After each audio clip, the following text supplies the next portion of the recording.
Everyone is currently standing outside of the Carnival.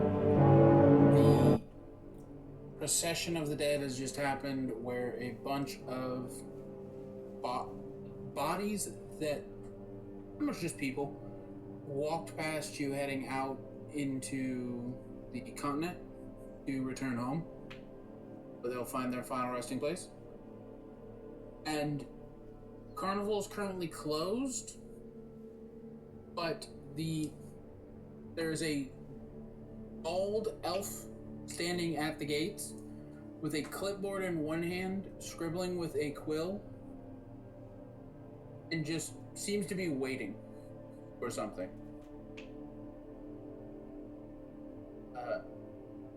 It has informed you all over your travels of who the heads of every department is, and basically just, standing there going, okay. It goes, are we all ready to go? I'm ready. As ready as we could ever be. Do you get a welcome home sign? We was looking for a sign. No, I don't. I asked them not to do that. Oh, but you would normally get a sign? Most of the time. Oh, nice. Yeah, let's go. And it just starts marching towards the front gate. Follow it. As you get close, two figures dash past the elf at the front gate. One of them basically jumps out from behind her and is like airborne. And the other one is like a bullet out of hell and just runs straight into Yit and knocks him to the side. Whatever that is has tackled him. And the airborne one lands in front of you, and it is a older Aragon, which you can all recognize as the triplets' mother. Oh, is that this bunny person? Yes. Okay, got it.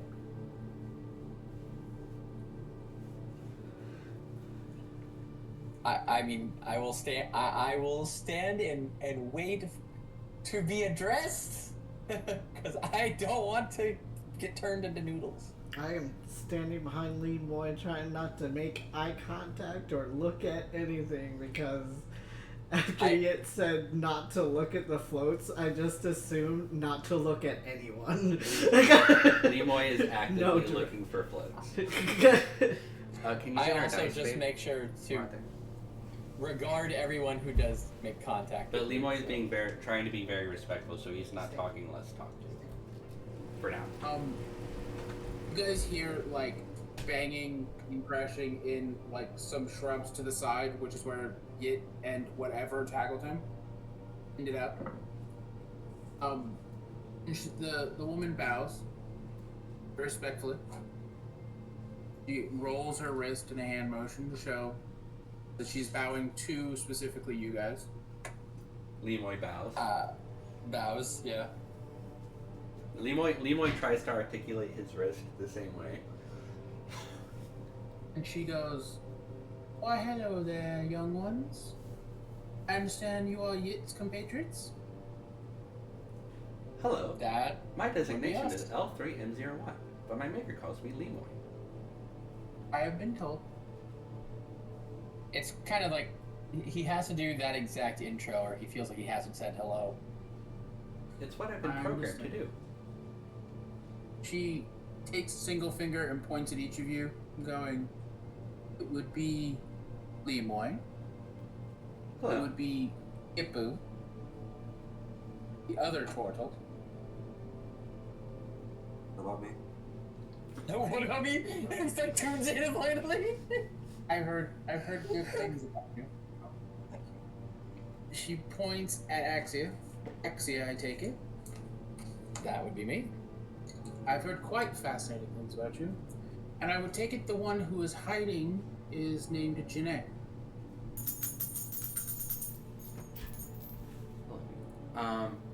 The triplets' mom is greeting you. Oh. Shakin, mother of the three, is currently addressing you as pointing at you and going, I'm guessing the one who's hiding is Janae. I just peek over Lemoy's shoulder and then hide back again. She nods to you, finding you as strange as she thought you'd be. She points at herself and goes, I am Shakim, mother of the 3 Harlequin leaders, and their current stand-in. I hope my presence is of satisfaction to the importance we find in your presence. As my son-in-law is currently being held up greeting Gorak. If you will give him a minute. Of course. It's a Well, pleasure to meet you. It's great to meet you. We've met your daughters. Yes, they are lovely, aren't they? Yeah, I've had actually pretty long talks with all 3 of them. It just, just from being from different places, sometimes, it takes a second for us to all make sure we're on the same page of the book, as it were. Yes, we have been informed of your country's proclivities. We shall do our best to respect them. I mean, as long as we're here, they won't know. She turns to the bush, which you still hear, like, crashing, breaking rocks, trees snapping. And you see her smile, like, fall away. And she gets a very serious look in her eyes, and her ears go down. And then she just lifts one foot and stomps really hard. You would almost swear she has cast the knock spell somehow. And you hear the banging and crashing stop. And then you hear like rummaging and ruffling of foliage as a large lizard man currently holding it in one hand with a dapper top hat on his head comes out of the bushes and goes, "Sorry, ma'am. Got carried away saying hi." How large is large are we talking about here? Like he's 9 foot tall and he's not standing up straight.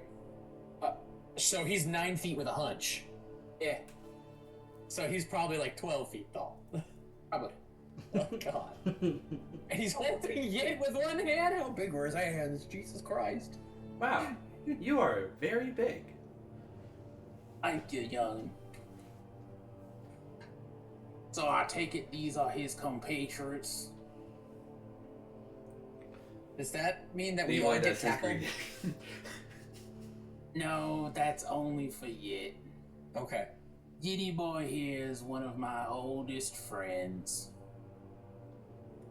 Because I think the rest of us, I'd point to Gecko. He would probably be fine. But Yit is one of my first friends. This guy 9 feet tall with the top hat on. giant lizard, the crocodile dude in the Discord. Yeah. He looks and he goes, yes. Good question for you. Which one of you is Axia? Uh-oh. That is Lemoy sidesteps away from Axia. That's me. He walks over to you and just without, like, changing his expression all, just straight up palms the top of your head, patting you. Well, I'm in the air. I'm curious. I thought he was going to lift me for a second. You're a good one. Now, follow-up question. Which one of you is Janae? Uh-oh. Lemoy takes a step away from Janae. Janae shrinks down into their 3-foot tall draconic form and, like, looks up at him, like, cowering. You look up at him, he's casting a Frieza death ball. No! You're about to get Krillin. Oh no! Even worse, Yamcha. And I'm the same height as Krillin right now. Fuck. Okay.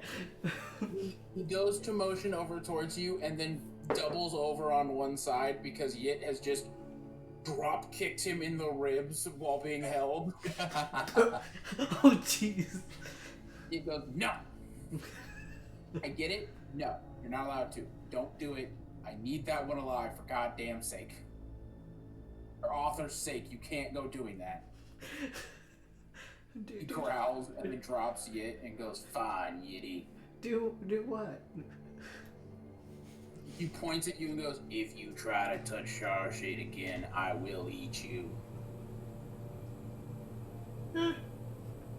Okay. He goes, it straightens up, cracks his neck and goes, that's Starshade's dad. Oh. Oh! I see the family resemblance. Your daughter was amazing. We met. Your daughter is also Okay, green. Yeah. He chuckles with pride. I know. I taught her well. She's so talented. I balanced on top of her hammer once. It was very fun. She is very good at bonking things. She's very. Yes, she takes after her mother in that way.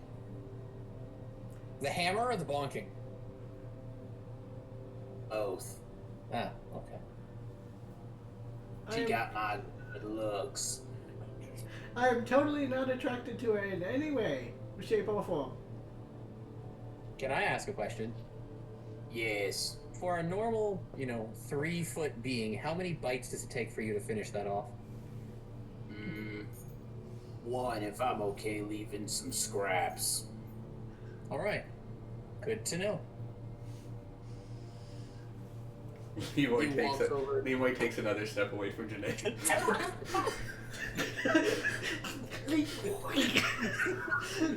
I'm trying to be respectful.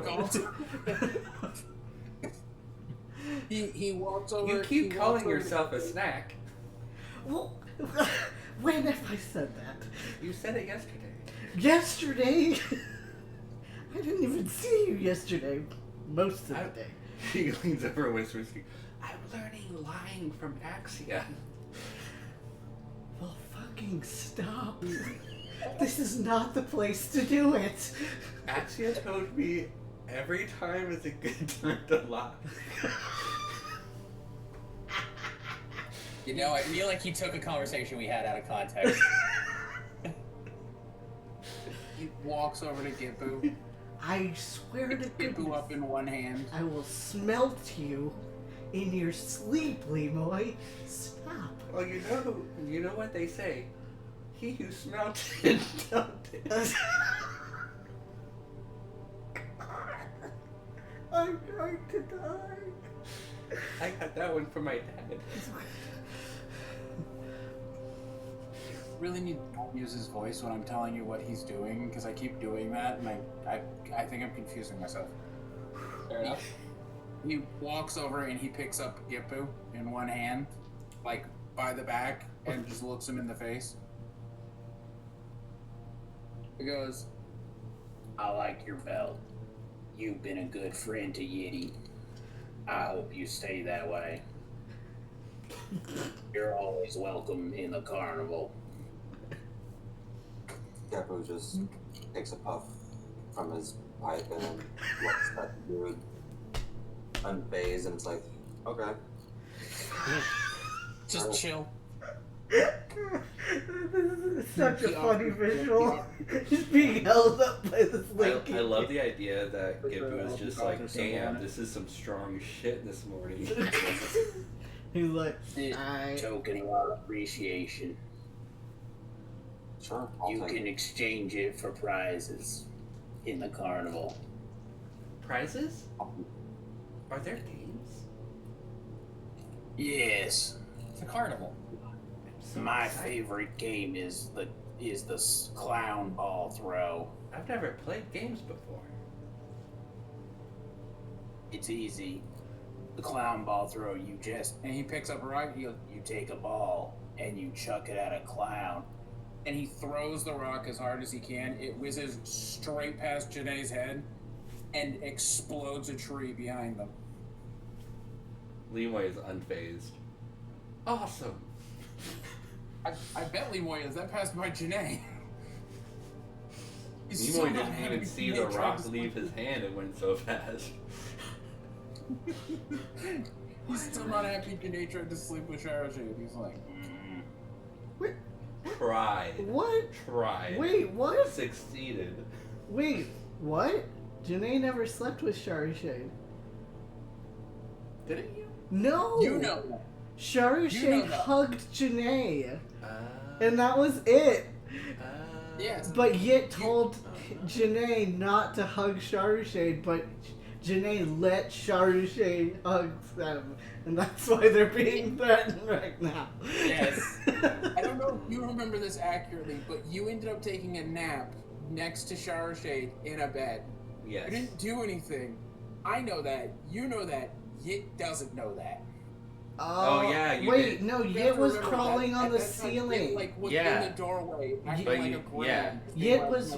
He was crawling Yit on the was- ground and then saw you napping with Shade and then And scared yeah, away. Shade was like grabbed me and like cuddled with me or Yeah, yeah, something. yeah. But like Yit held was, you kind of like a teddy bear, really. Yeah. yeah. You But Yit was Janae watching the saw- whole time.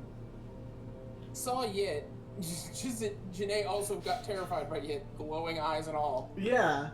So you didn't see like you saw that nothing happened the whole night because you were watching us the whole night like a creeper. Yeah, that's why Grok isn't killing you. Oh my god. Like, I'm being 100% honest. Grok is not killing you because he knows you didn't do anything. Yeah. Doesn't mean he's happy that you tried to hit on his daughter. That's hilarious. I don't remember. Janae has no recollection. Janae's like, I fucked a lot of I've hit on a lot of daughters. I think I would have remembered fucking your daughter. Grok turns The around Jolly and walks through. Green Giant. I can count the number of people I've slept with on 2 hands. Rose additional fingers.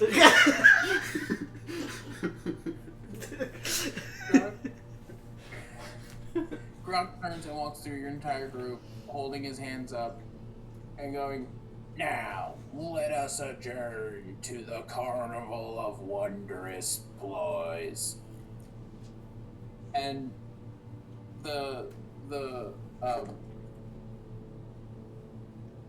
sorry. And Shotgun nods and claps her hands, and Grok is suddenly wearing a manifested suit that matches his top hat. Beautiful. What color is the suit? Is it just It's white? red. Red? Nice. And she goes, "I'm sorry. Allow me to introduce him by his title. This is Grok, head of the Showstoppers, maddest of hatters, father of Sharshade." Emphasis on the Lemoy does his greeting.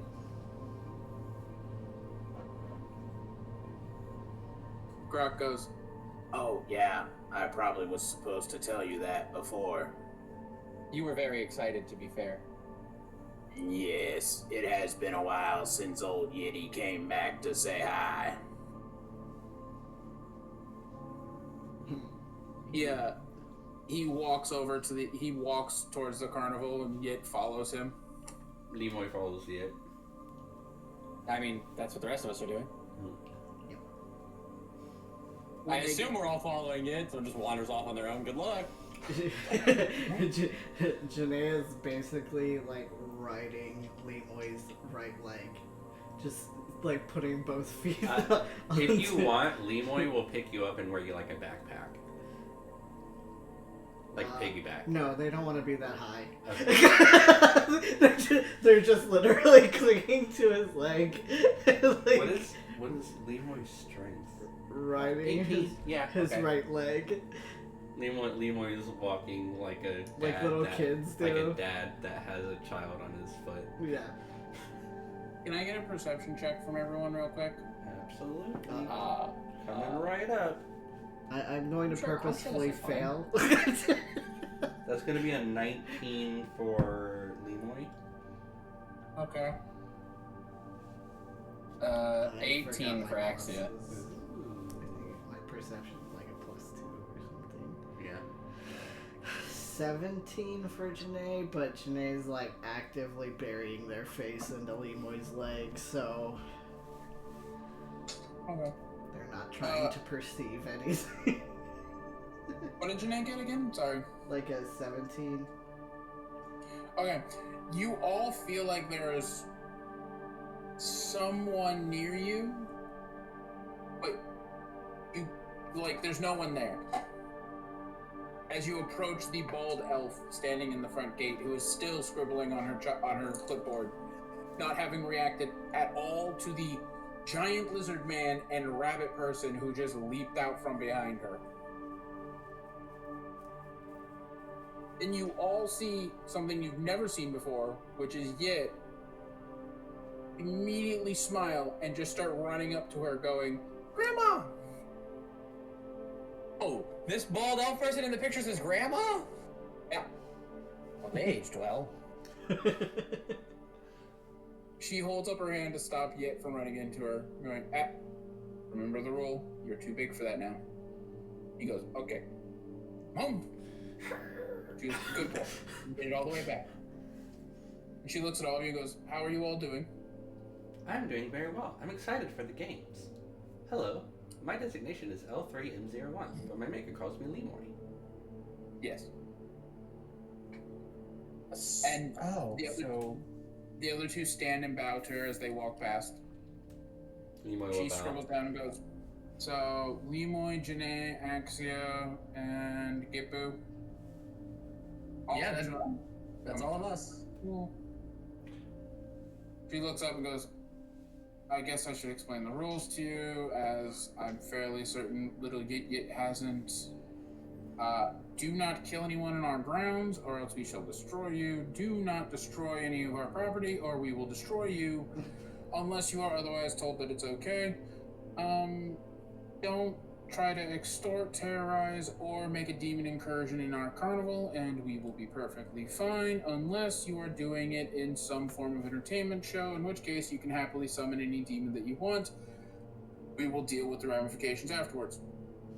You are here to sit. You will be participating in the parade. The parade is fun. Please do not, and I mean this, do not make any of the heads of the departments angry at you.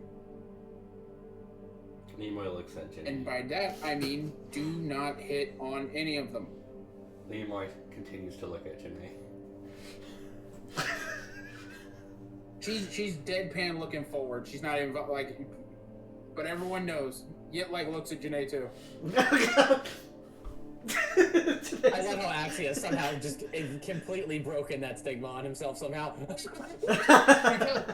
Because Yit has already told Axia what will happen to him if he fucks up. Sure.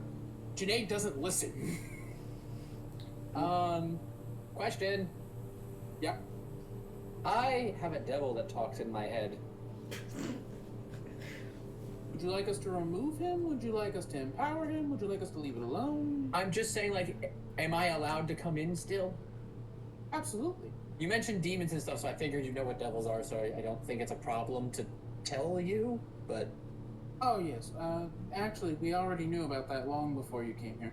Our little Yit has gone through the trouble of informing us that you have made a contract with a high-ranking one, though he only knows him as Red Daddy? No, he doesn't listen to the actual name. In your head, Chris, you hear, so word's getting around, huh? I immediately I look up because I'm talking to him. Shush. Now. Down here. I'm not looking down there, that's mine. Now. Janae's just fucking snickering. No, that is not his name, as much as he wants that to be his name. He raises an eyebrow. He refers to himself as the Crimson Herald. Yes. Crimson Herald. That one. Well, that is fine. As long as he doesn't physically come into our territory, our contract is not broken, therefore he is fine. You heard that? Good. Yes. We're I take it this turtle one covered in fungi is Gipu? Yeah. That's me. She writes down something and goes, "No name, would you mind? Sorry. English. Fell apart for a second there.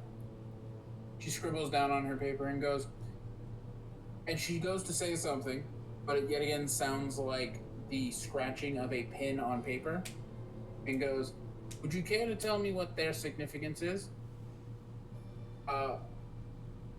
Gipu feels a hand that is cold, but like not that is cold, but like in a like in an eerie kind of cool way, like it, or like it makes you feel like something wrong is touching you.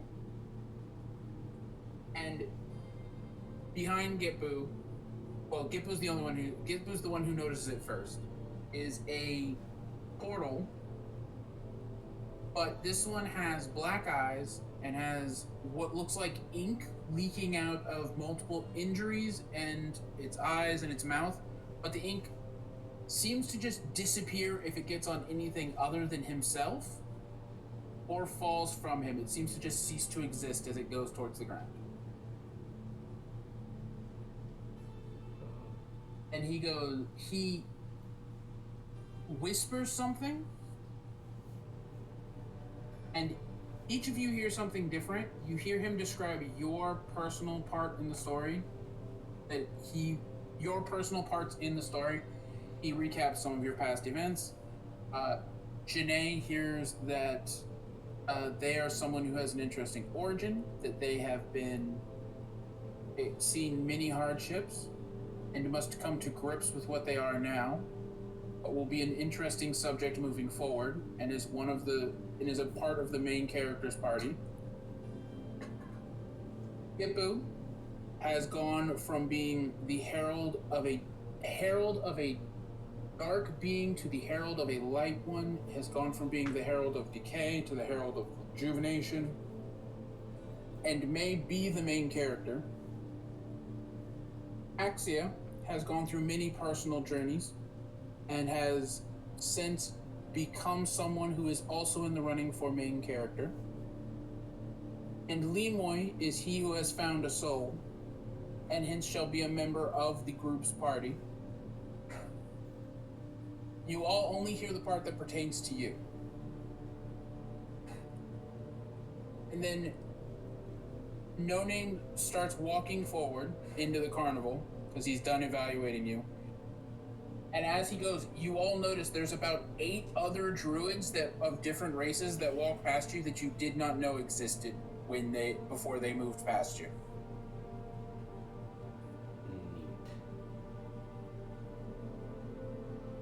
And Yit nods and goes, yep, that makes sense. I like how the guy who talks the least is like pretty much the main character. It just gets high all the time. I am main character. It's not about how much he talks, it's about what happens when he does. He's in the running to be the main character. The ones in running to be the main character are Lemoy, Axia, and Gipu, and Janae. Yit's the only one that's not in the running to be a main character. What does that mean necessarily? We don't know. You can ask. He's not going to answer you. He left. Oh. Once he's past the threshold of the carnival, you couldn't notice his existence anymore. He just kind of vanished on you. Was that the Eldritch Author? Does this mean that we go in now? He nods. You may. Excellent. She hands you a map to each department. They are currently preparing for the parade, so they will each be in their own department. Feel free to visit them. Is there anything we need to do to help? Or are we just, decorations for this? You can speak to each department head and see if there's anything you can help with. I must merely coordinate all of the followers. Good day. And she turns and starts walking away. And Yit follows her like a duck. Okay. I'm also gonna be a duck. Where are we going? Yit turns and looks at you and goes, "Oh, that's right. Sorry. What department do you guys want to go to? I at some point need to go visit the ringmaster. I don't know if you guys want to come. I want to play games. Which department is the game department? There's a game at each department. Ooh, okay. I want to go to the lizard department. I want to stay somewhere safe. And I You've don't come, think you've come to either the greatest place to be safe if they like you, or the worst place. I don't feel like I'm very liked here, if you haven't noticed. Then I would stay with you, because he's the one who's got the most weight to vouch for you. Janae scurries up behind it. Yit takes one claw and goes, "That's the Showstoppers. That's the Harlequins. That's the Stitchers, particularly where Frank lives. That's the band department. Wait, that is Frank, where the keeper." Didn't you call Frank for it once? Twice? You've called Frank Yeah, twice I called before, Frank didn't you? before. Yeah. Do you want to go see Frank? No, I just remembered that you called him before. Oh, yes. Frank is the head of the Stitchers, which is my group. Aha. Oh, this is the protector of the pages. He's kind of a stiff. I'm not really much of a friend of his. And then here in the center is where the ringmaster is. Okay. I guess we're just going to be learning what these titles mean as we go along, huh? You can ask what they mean. Do I ask you or do I ask them? Either one. Lemoy is going to turn left and then go to whatever is first that way. That'd be the band. Lemoy is going to the band to play a game. To play a game with the band. Lemoy has Yeah, never sure. played games Go before to in his Charles. life. He is excited to play Carnival games. It's interesting looking back at your notes here, where head of the band is just Charles. There's no titles that go with it. It's just Charles. That's the Batman. That's the Bagman, yeah. It's just funny. Yeah. I know. You did that on purpose.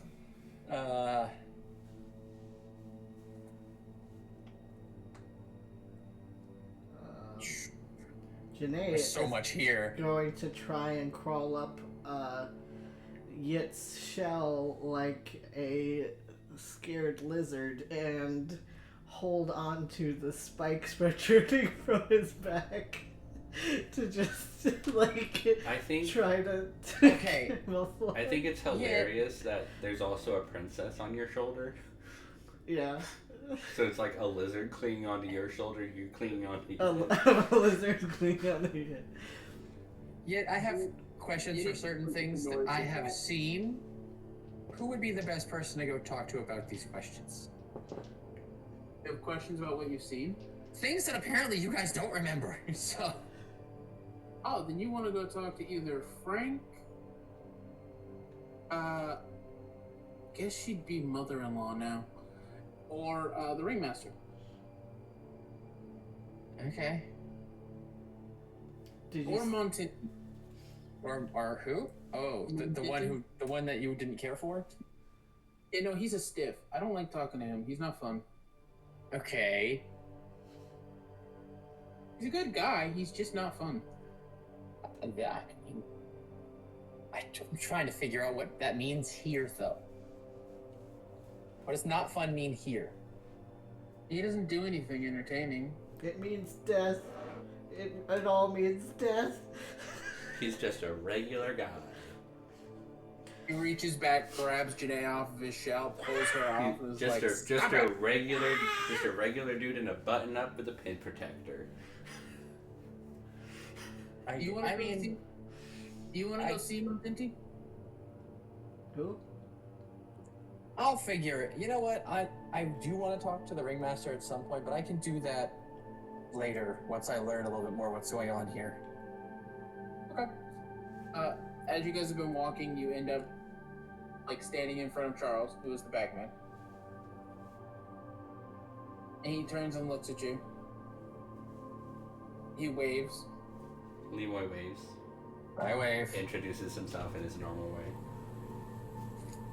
I think we've been introduced already, Leroy. I don't know who I've been introduced to. Instrument. Is Yit still Do holding you on have to games? Janae? He nods, and yes, Yid still has a hold of you by your. He still has a hold of you, holding you aloft to be like, "Stop climbing on me, God damn it!" I guess I will go over to the protector of the pages. Oh, you're going to Montinti? That was the one that you said would have decent answers for questions and stuff. Yes. I'm either doing that or I'm going to find.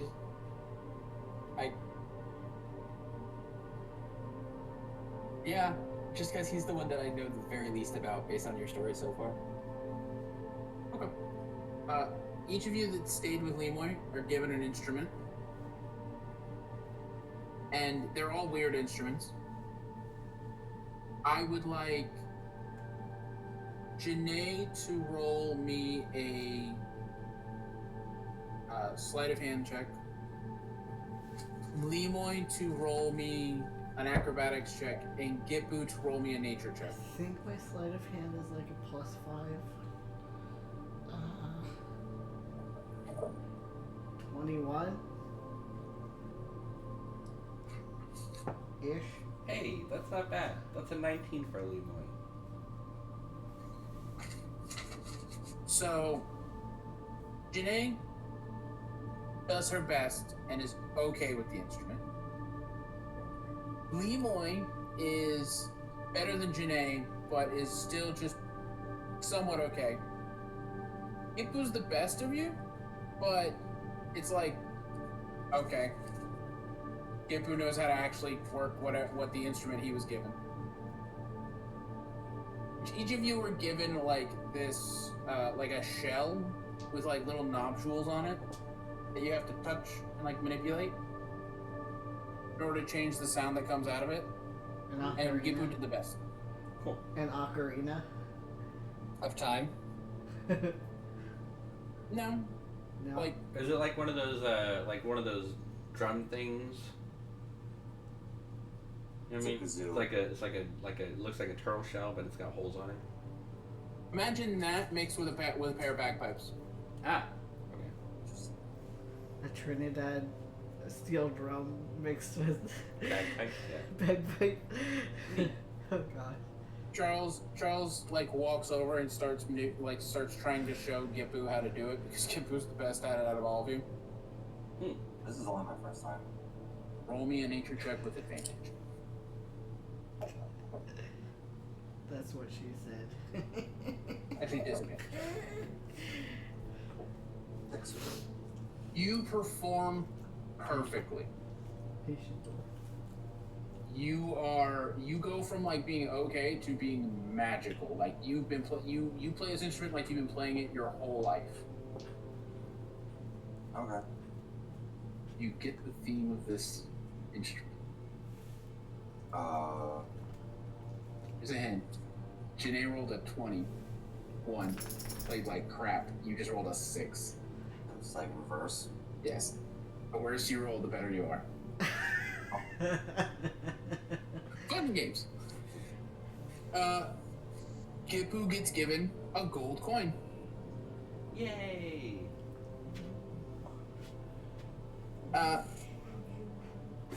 Axia, you end up finding yourself standing in front of a tent that seems to be made of paper strips that all have writing on them that you can't decipher.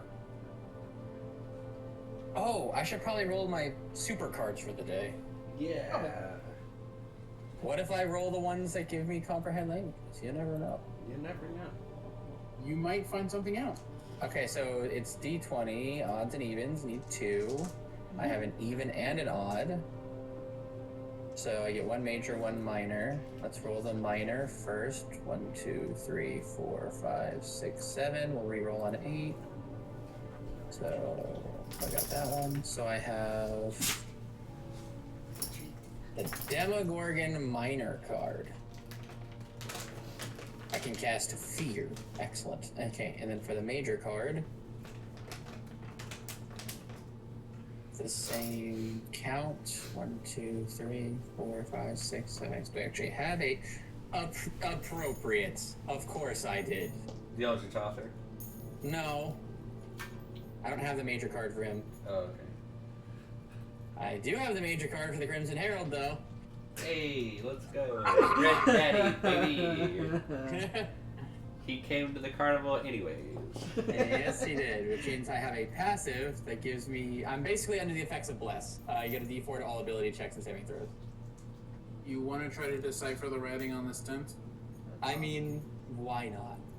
I love access Okay, cards. roll me, So fun. roll me an intelligence check. Do I need a skill in intelligence, like history or arcana, or is it just straight intelligence? Arcana. Arcana, okay. Add the d4. 24. 24? Oh, yeah, no, you understand some of it. Roll me a wisdom save. No, goody goody. When you understand it, but it's a problem. Understand That's harder, a 20! Axia. You take 1 point of psychic damage, which is basically just a headache. Those are...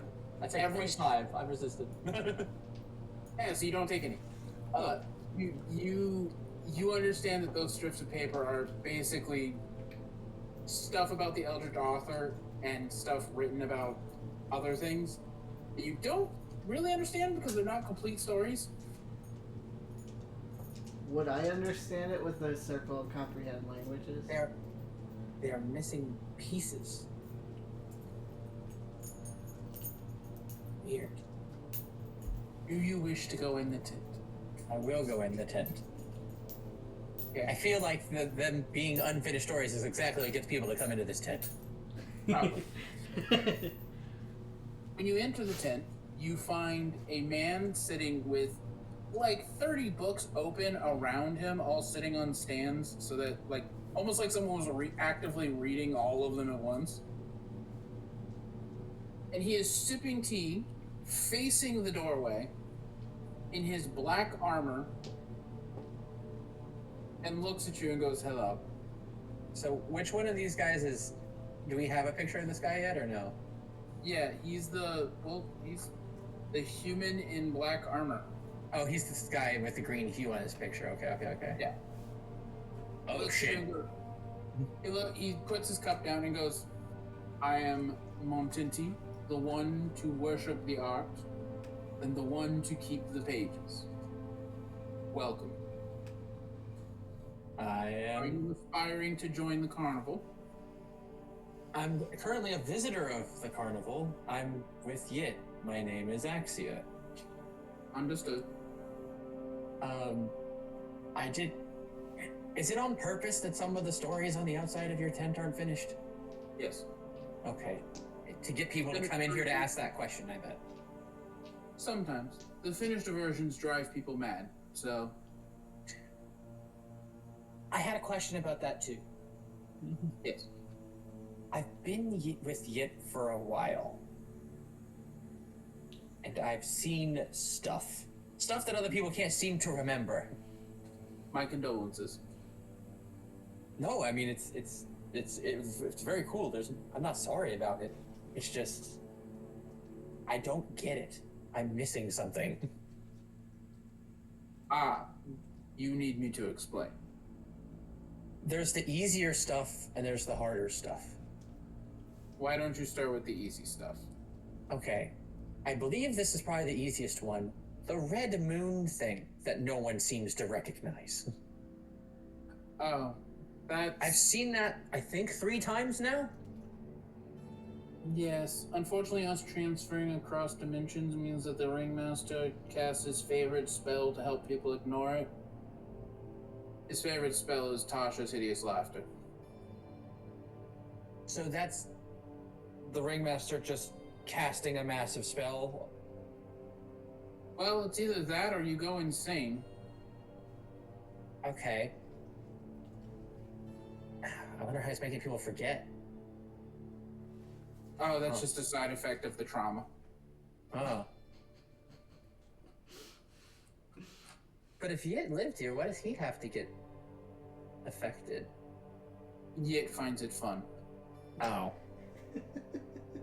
This makes more sense. Because this has He's happened. He's like very deadpanned on it. He's like, mm-hmm. This was like 2 or 3 times at this point, so I was just confused. Yes.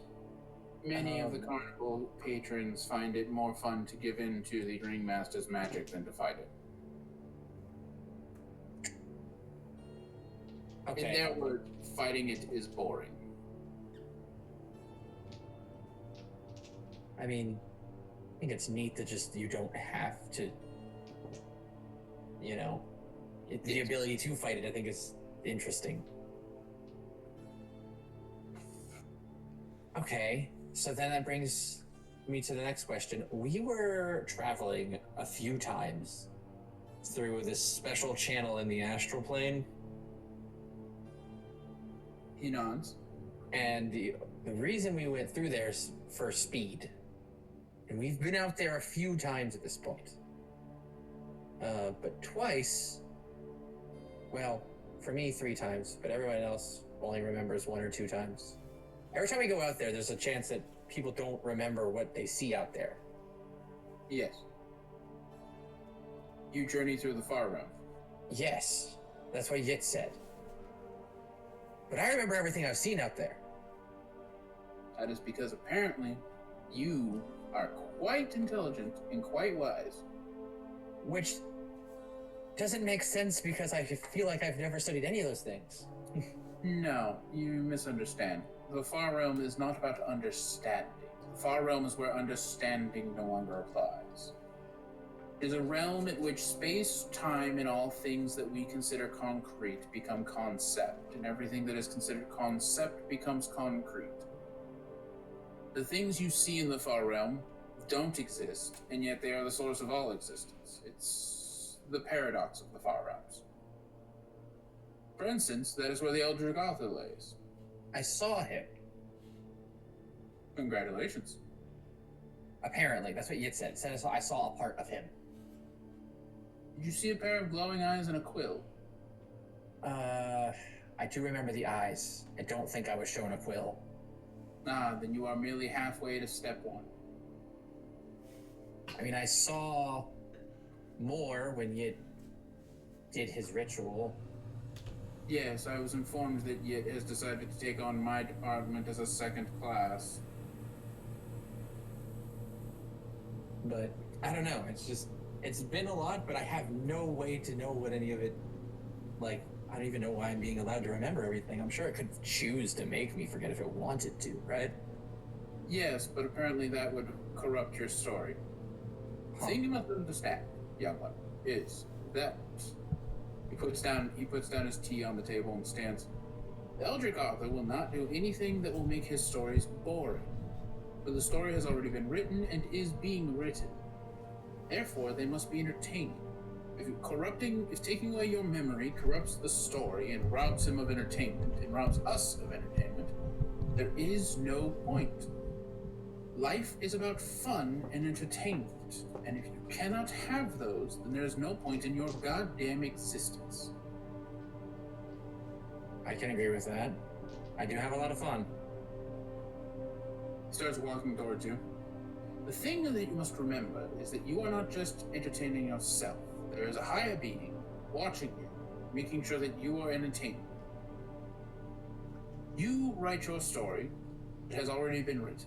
So please, make it a fun one, or end yourself before it becomes too boring.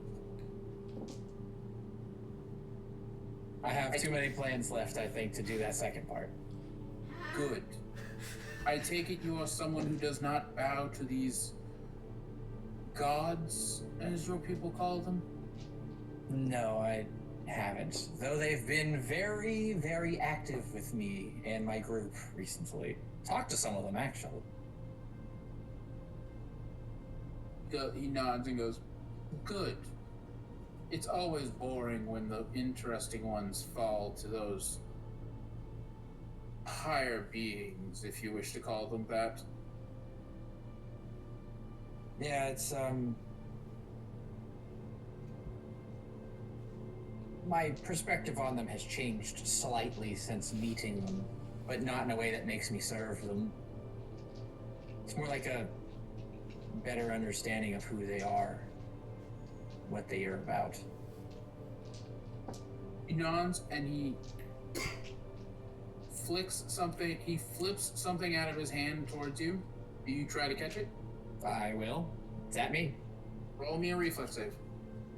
So am I using just straight dexterity, or am I using like sleight of hand or something like that? Straight dexterity.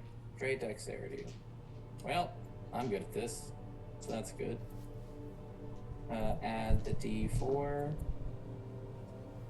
which plus that, so 18 plus 9 is 27. You catch it like a pro. Now, I do need you to roll me a religion check. Religion. Okay. Yep. Add a D4. I don't understand you sometimes, Axia. Alright. 22. 25. Damn, you just passed all the checks. That's good. The dice love this character. I don't get it. For real. When you catch the coin, you see the whole area seems to darken for a minute. And you see a pair of glowing eyes and a quill in a hand come forward. And it almost seems to write something on you. Oh, jeez. That's not scary. Okay. There's the quill. Did Montini go anywhere? Oh, are we ready? Are we doing it? I am. Alright, let's do it. Is Yit still holding Janae? I don't think Yet ever dropped Sinead. So you go put down when you got handed these. No, okay, cool. Janae is going to try crawling up Gepu's shell and probably inhale some spores and have a sneezing fit all the way up. Currently, you're not doing shit. You're currently trying to play an instrument that you suck ass at. Wait, I thought we were having a conversation with someone now. No, Axie went off on his own. Oh, okay. Yeah. We are not a part of Actually Axie. broke the one long-term rule of any D&D party. You split the party. Ah. Shame. Shame. Shame he Hey, has we're to die. in the prep phase, and we were all asked, is there someone you want to Shame. go talk to? Shame, I'm doing that thing. Shame you have to die, Axia. I knew that writing on Dang. Crazy. This Crazy is that not the something first time wrote Axie has on your done this. head. And Yid has never had to save Axia, so he has no problem with Axia doing it. He's like, Axia will survive. He is good at surviving. So, what happens? Okay. Redo the theme. We've had this conversation with this Montini. Yes. With young Speak. And he flipped you a coin, caught it expertly. When you caught it, the whole room went dark. And behind where Monkey was standing, a pair of glowing eyes look upon you. And a hand holding a quill seems to come out and write something on you. Like on my chest? Yes, but you are currently frozen in place and not moving. It scribbles something, and then the hand fades back into the darkness, and you hear the sound of scribbling on paper resume. As the eyes look away from you, and the room becomes illuminated again.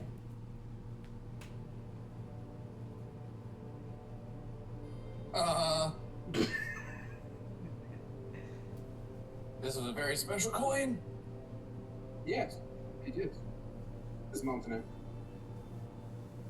I'm like looking at the coin, like flipping it over on both sides. So It has the paladins. It has the symbol that it had written on his tongue. oh, It's a paladin symbol. On the other side, it has the symbol for the Dark Carnival. so that was the quill I'd never seen. He goes, "Oh, so you could comprehend it." And he wrote something on me. Yes. You have received a gift I do not give to many, but I have chosen to give to you. What's the gift? The sight?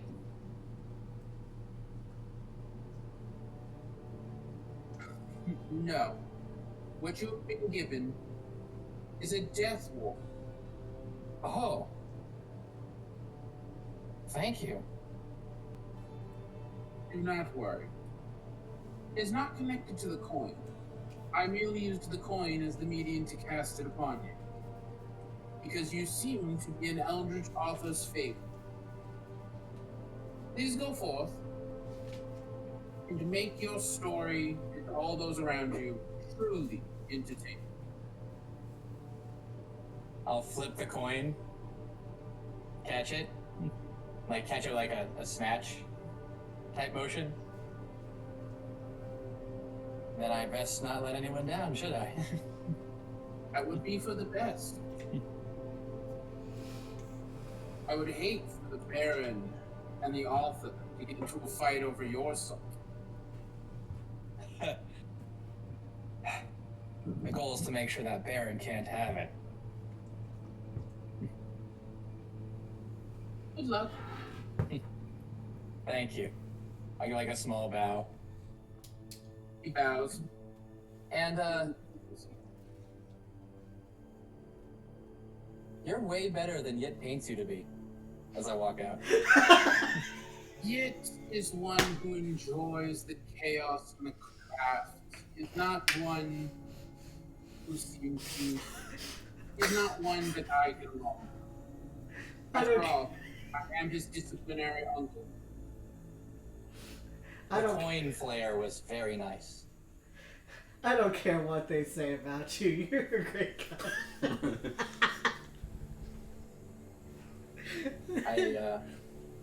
If you've heard anything from Yit, I have a bit of a flair for the dramatic myself. He nods. I figured you would enjoy it. The arts are to be appreciated. Well, then I guess... Is there anything I need to do for the parade? I mean, be sure to keep your friends out of trouble and keep them safe until it's time for the parade, and the ringmaster will probably have some job for you. If nothing else, go talk to old Unknown. He'd probably get a kick out of giving you a job. Then I might do that. Thanks for the help. No problem. It is, after all, my calling. And I'll turn to leave. Okay. You leave. And that's it for that. Next, we return to the group of people. Ibu playing his instrument like a god. Oh, is that Axia, or Nimoy is playing it okay, and Janae sounds like hot stank garbage. So I think you're not gonna go. That's what you get for rolling high. Janae gave up a while back. Charles Still gotta be eventually smart. takes back all of the instruments except for the one from Yit, or Gipu, which you will let Gipu keep. It did not accept an instrument and was not trying to play an instrument. He's like, I ain't dead, no, I don't do instruments. Yeah. Hopefully within the next 2 days, we won't have to worry about that ever again. So, I need. This was Lemoy's choice, so I need Janae or Yipu to tell me what department they want to go to. Janae is trying to find anyone to hide behind and scuttles up Gippu's back. Or tries to. Geppu steps forward and then speaks. He will probably go check out the showstopper. Oh yeah, all good. You and Grog are gonna do so. Gippu has decided to head to the showstoppers, Okay. which means that they're going to pass in front of you. Do you join them? At least, stop to say hi to Geppu. Where are you off to? Me? Yes, you. You're like the only person I know here, man. Oh, sorry. Geppu was preoccupied taking a cough. I'm gonna go check out the big dude. What's his name? The lizard guy, Croc. Yeah. Seemed pretty cool. Yeah.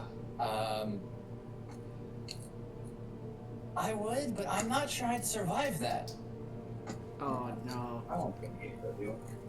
Oh no. Well, maybe not.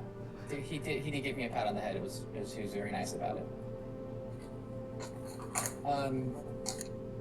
But no, I just saw some stuff, so I'm gonna go inform it. Just to make sure that I'm not losing it yet. So, or if I already lost it, who knows? It's taking up the rear. He keeps getting stopped at people. and then I was recommended to go talk to 2 other people. One is the ringmaster, probably is going to talk to us anyway, and the other one is what I'm going to ask Yit about. It comes walking up happily. What's up? I just finished talking with Montini. I saw the quill in both eyes. Oh, so you've reached stage 1. That's good. That's what he said, yeah. I could also read some of the papers on his thing. I'm surprised you're still sane. Minor inconvenience. That makes sense for you. Yeah, I was asking if there was anything we could do to help after he answered my questions. Oh, I figured out what all the laughing was. The stuff you guys don't remember with the red moon or the red sun and all that. Yeah? Yes, he said it was when the Carnival moves between planes or dimensions, and the Ringmaster casts his favorite spell on all of you because he doesn't want you guys to lose it, I guess. Oh, Tasha's hideous laughter. Yeah. Yes! It makes so much sense now. This is just a crazy, powerful level spell, but at least it's feasible. It's not something I have to worry about. It's not it's the Ringmaster, which makes it much more understandable because you guys all like him, so I'm gonna trust you on that. It nods. That doesn't mean I plan to take part in that laughter, because it's gotta be actually funny to make me laugh, but... Shaw, it's fine. He doesn't require anyone to participate. We just prefer to. That's what Montini said, which makes so much more sense now. Yes, Montini is very good at explaining things. But no, and he's got a nice sense of dramatic flair. I like him. Yes. If he just didn't stop me from doing stuff like, hurling someone from 50 feet up straight into the ground to see what happens, me and him would probably be better friends. Do you know why he would stop you from doing that? Because what happens is pretty self-explanatory when someone falls from that far. Yes, but it would be funny. But he always tells me, no, you can't just kill someone for insulting grandma. It's not allowed. You have to be the good guy in this situation because, you know, you're part of the carnival. Yeah, sounds like. Doesn't that sound a lot like stuff I've told you? Yeah, but you also, like, engage in shenanigans. Okay, yes, there are shenanigans that I'm okay with bending the rules, just not outright breaking them.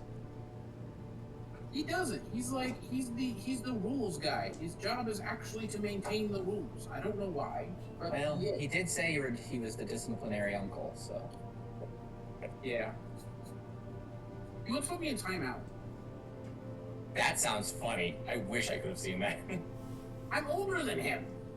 That doesn't mean it wouldn't have been funny. That's even funnier. But no. When I asked to help, he said the ringmaster probably has something for us to do, or to go talk to. Was it No Name? Oh, that's the druid. The one at the beginning that was speaking in my mind? Yes. Did anyone else hear that, by the way? I did. Did anyone else? Okay. Yeah. The voice in my head said that I found a soul. Aww. Which is awesome. Yay! That's so sweet, Lemoy. Yeah. He only tells you you're part of the story. He doesn't like sharing it with other people. Okay, so wait, so they managed to speak different stories into all of our heads at the same time? Yes. Was that one person doing all that? Yes. That's insane. You know how you can do the mental thing where you bond minds and then you double talk? Yeah. Yeah, he's like 100 times stronger than you. It's like His mind is actually in the far realm. that's wild. By my understanding, I don't know anything about it. He does druidic magic, and he's got mastery of the void. I don't know what any of that is. It's not my department. He's cool though. He reminds me of Hippo. When he hits you, you die. Gepud's good at that. Yeah, I saw him hit someone and turn them into ink. It's terrifying. Gepud's going to see Grok. Yeah, Geppu wants to go see Grok. Are you guys going there too? Yes, I'm going to play all the games. Okay. You said that you might not survive watching Grok, Axia. What does that mean exactly? I mean, he's a showstopper. If he's anything like Shade, the games they play must be very physical. Oh, no. He's not like Shade. Isn't Shade one of the showstoppers? Yeah, but he's not like Shade. Aren't they a part of the same hub? Yeah, but he's way stronger. That's what I'm saying. Oh. And he's way crazier. Exactly. Remember the thing I told you? If I'm not allowed to throw someone from 50 feet up straight to the ground? He would have probably just done it, or he would have just jumped 50 He's the feet. one I throw. Yeah, exactly. What I'm saying, the games they play must be insanely physical. Janae jumps off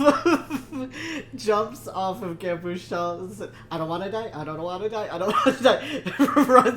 runs behind Axia. Oh, I can't protect you. I'm made out of paper mache and dreams. What Aren't do you think I'm not gonna go? do? You're not going, right? Right? I'm tempted to go now. Oh, fuck! I mean, Janae, Grok as long as knows you're with that Yin, I'm sure nobody will kill you. Grok knows that you're squishies, so Axia will be perfectly safe. He has the squishiest of the squishies. Which is weird how much things throw things at me. I do understand why Janae is scared. I'm still standing though. We're made of something tough, right? Grok has voiced that he would like to meet Krosif though. Oh shit. Well then I have to go. But I understand why Janae is scared. That's fine. If I had, Krosif is tougher than me. He'll be fine. I did have to go through like an hour-long explanation on why Janae slept with Charshade, but did not touch Charshade in an inappropriate way. That was the whole conversation. Why did you have to bring it up in the first place? Because I told him I met Charshade. He asked me if Charshade got along with the rest of the group. I told him yes. Charshade loves Axia. They had great fun being acrobatic together. Yeah. Charshade likes Gipu because he hits almost as hard as she does. And you slept in bed with her. Oh, He got really As mad. a teddy bear. why didn't you just say we got along really well? They said that about everyone. Oh. Why are you acting like it's my fault? You're the one who got in bed with her. I mean, he's got you there. Listen, you're just lucky that he kept it secret, because if he had told everyone else at the carnival, I actually couldn't keep you safe. Oh, God. Which is why it's very strange that we're saying it out loud right here. Oh, they've already learned. They know that they can't touch my friends if Brock is the one who said it's okay. She's an idol around here. She's probably back by now. I think I was drinking that night. I don't Yeah, even today. remember who. Charshade back. I don't even remember who got into That's whose sarcasm. bed. I hope she brought her girlfriend. That'd be really nice. Her girlfriend should meet Grok. Anyway, to the showstoppers. Picks up Axie and Janae, starts walking. Oh, I'm gonna die. You're not gonna die, and if you do, I'll revive you. It's fine. Oh. If we were gonna die, I guess there'd be worse places to die. Oh. As you approach the showstopper tent, which, by the way, is a giant tent that is red splotches all over it, you hear what sounds like a sledgehammer hitting meat. Oh. That doesn't sound It's pleasant. echoing out of this tent. That doesn't It's sound good at it's all. a giant butcher area. Oh no. I'm gonna die. I knew it. I knew it. Just think, Janae, that sound could have been you. Oh! No, I think that sound would have been more like this. And Leroy opens his mouth and all you hear is crunching. Oh, stop, Leroy. That's true, there are No. bones in there. You're, oh, He's gonna stop outside the tent, put you both down, and go, "Are you guys ready to go in?" Oh, yeah, I'm no, fine. Yes, I'm ready. no, Janae, no. It's gonna firmly grasp your shoulders. Janae, listen, you will be fine. If you die, I will revive you, okay? And then he just hurls you into the tent.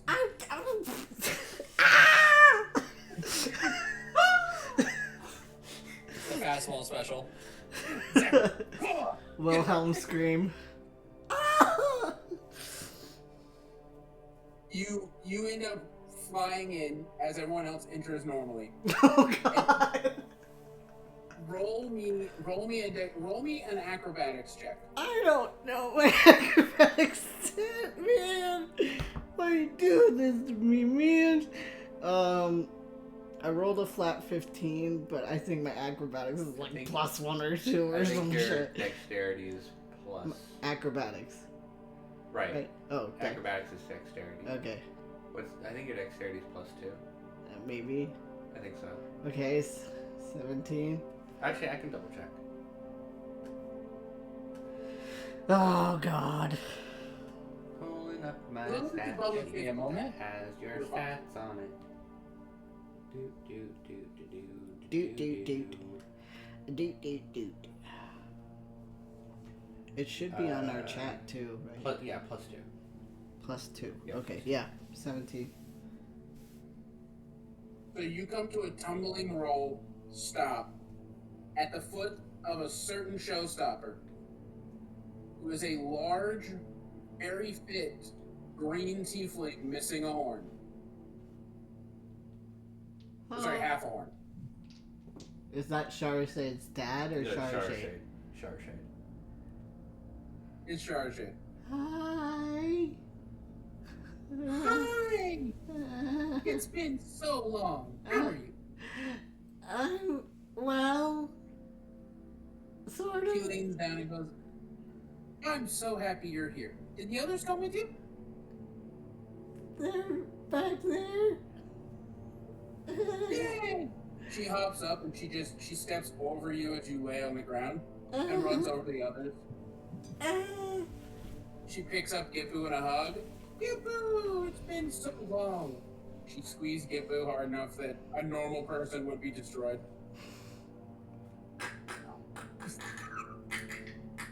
Ow. Puts you down. She hugs Lemoy. You hear metal bolt straying to a holy shape.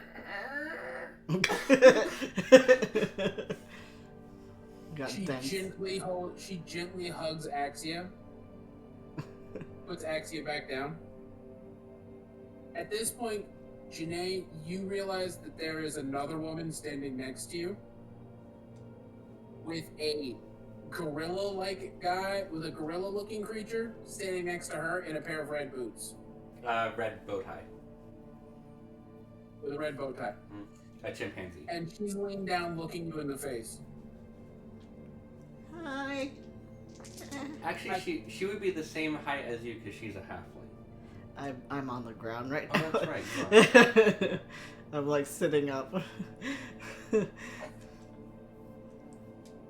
It's Doris. Doris? Yeah. She looks at you and goes, I'll go ahead and keep it a secret that you were Sharjade's teddy bear for a night. I appreciate it. Just don't let it happen again. I'll guarantee it. She pats you on the chest and then stands up and goes to greet the others. Hi. Long time no see. Yes.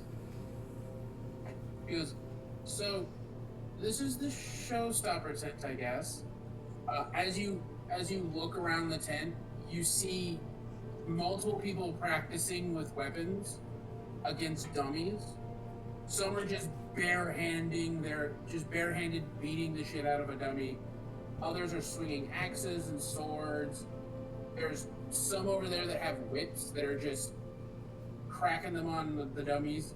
And then in the middle of the arena, you see Brock currently engaged in a wrestling match with a half giant.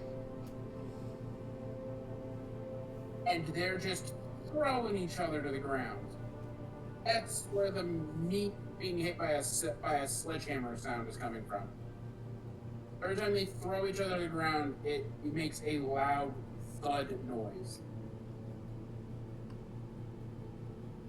Janae jumps every time there's a thud. Tries scuttling around the party. It just tries to avoid having you climb on him again. I'm like, no, stop. Tries to step on me. Like a cockroach. Hilarious.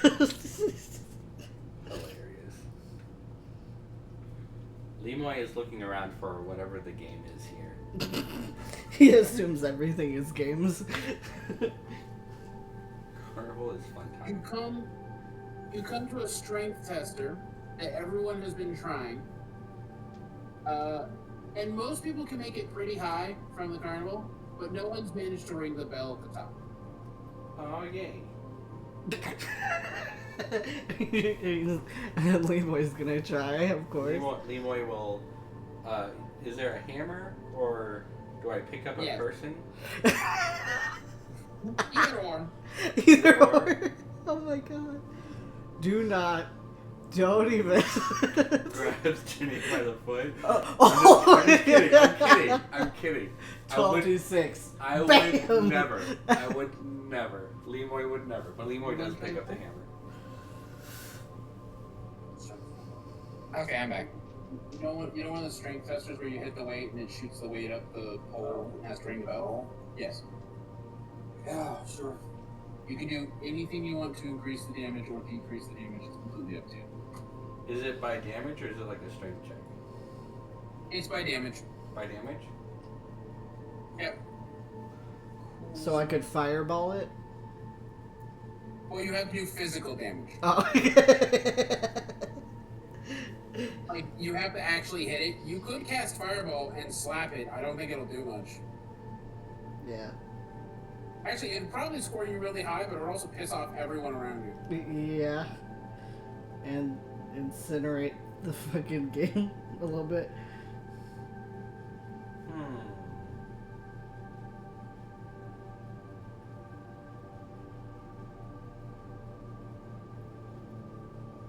Or just Let's take see.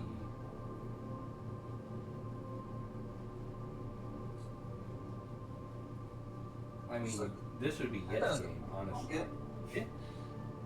You can symbiotic entity bonk it, or just bonk it normal, or Just try a regular bonk. roll me damage. I mean, technically you have to roll to attack, just to make sure you're not critting. You might crit.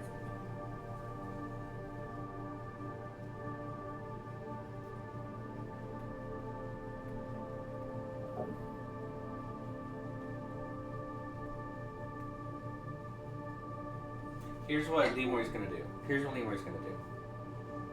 Oh. It's crazy. But Lemoy's going to hold the spell Catapult, targeting Gipu's bonk. And he's going to catapult the bonk into the little cushion thing that hits the thing.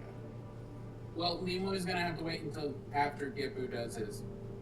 But can Lemoy help Gipu by doing that? Sure. Okay.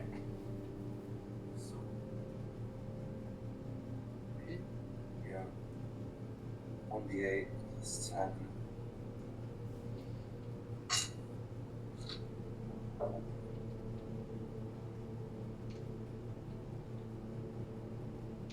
Well, You get 12. Roll your catapult damage. Okay. That's 3d8. He's catapulting your swing into the 15. 15? Yeah, 15. Okay. You guys together manage to hit it to where it goes up and it rings the bell. Oh. Leroy puts his hands up. Everyone in the room stops. After you hear the bell ring, it is dead silent.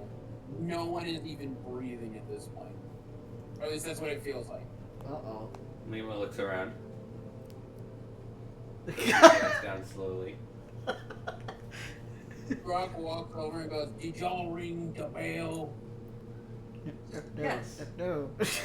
Yes, we did. He starts chuckling wholeheartedly and slapping at Gipu on the back with his open palm. Good on ya, good on ya. Good on ya, youngin'. I guess people don't normally ring the bell. He turns and looks at you and then goes, "Why don't you try real quick?" Oh, I'm not gonna be able to ring the bell. I'm weak. One of the other Charjade walks up, swings her hammer down, hits the thing as hard as she can. It goes up about 2/3 of the way and falls back down. Oh. Damn. Grok chuckles, "That's my daughter.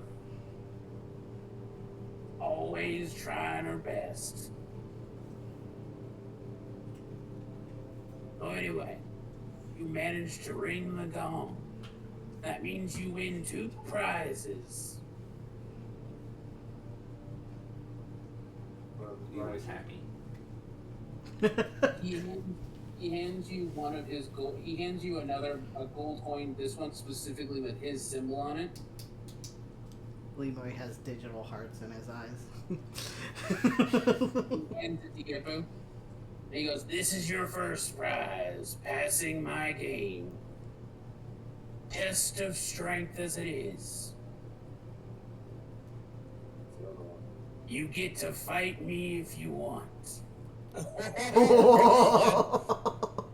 have the chance to become a show-stopping king." Ooh.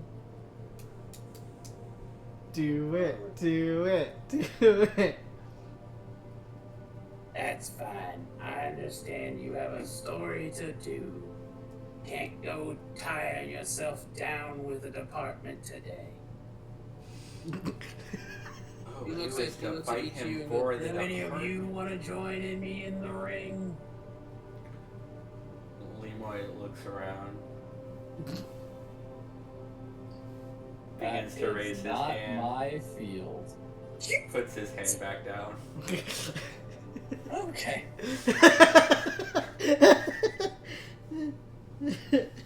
He looks at Janae. "I kind of want to see how you are in a scrap." Uh-oh. You mean hand to hand? Use magic, I don't mind. Oh, do I have to? It chimes in, "No, you don't have to. Don't listen to him. Okay. He's practically immune to magic at this point. Just say no. Walk away." No, thank you. Backs up slowly. It turns to Axia. "You see, this is the one time where they actually listen to me." I mean, you're the specialist. Oh, by the way, pull out my crowbar. You said you wanted to see this. He looks at it and goes, "Is that the mighty corrosive?" Oh, yeah, give me a second. I pull out a card, kind of run it between my fingers, tap Crosif on the above his googly eyes, and then let him go. He just floats there. This is Crosif. The Slayer of He starts chuckling Faithos. again. With his little magician hat. The little magician hat, his googly eyes, and his little "Corrosive the mighty, slayer of liches and many enemies alike." Yes, he is he is surprisingly durable and powerful. I feel He's like the strongest member of our party. if I were a smarter DM, I would have had a kill count for Crosif because I'm pretty sure it's damn fucking high. His last hit a lot of stuff. Yes. He points specifically at Corrosive and goes, "This right here is an honorary showstopper." I will have Crosif do a little forward, like, half tilt. And then he's going to point at Axia, his giant finger, like, inches from your nose. "Since he's a showstopper and you are the one who owns him, you are always welcome here." I thank you very much for that, Grok. Means a lot. "Not at all. I understand you're trying to help prepare for the parade. If I can help. By any chance, can you make me some raw materials for more weapons?" Actually, let me look. I can't. I think Janae can do that. I can temporarily make the material, but I can't make it permanent. I think Janae can actually make it permanent, though.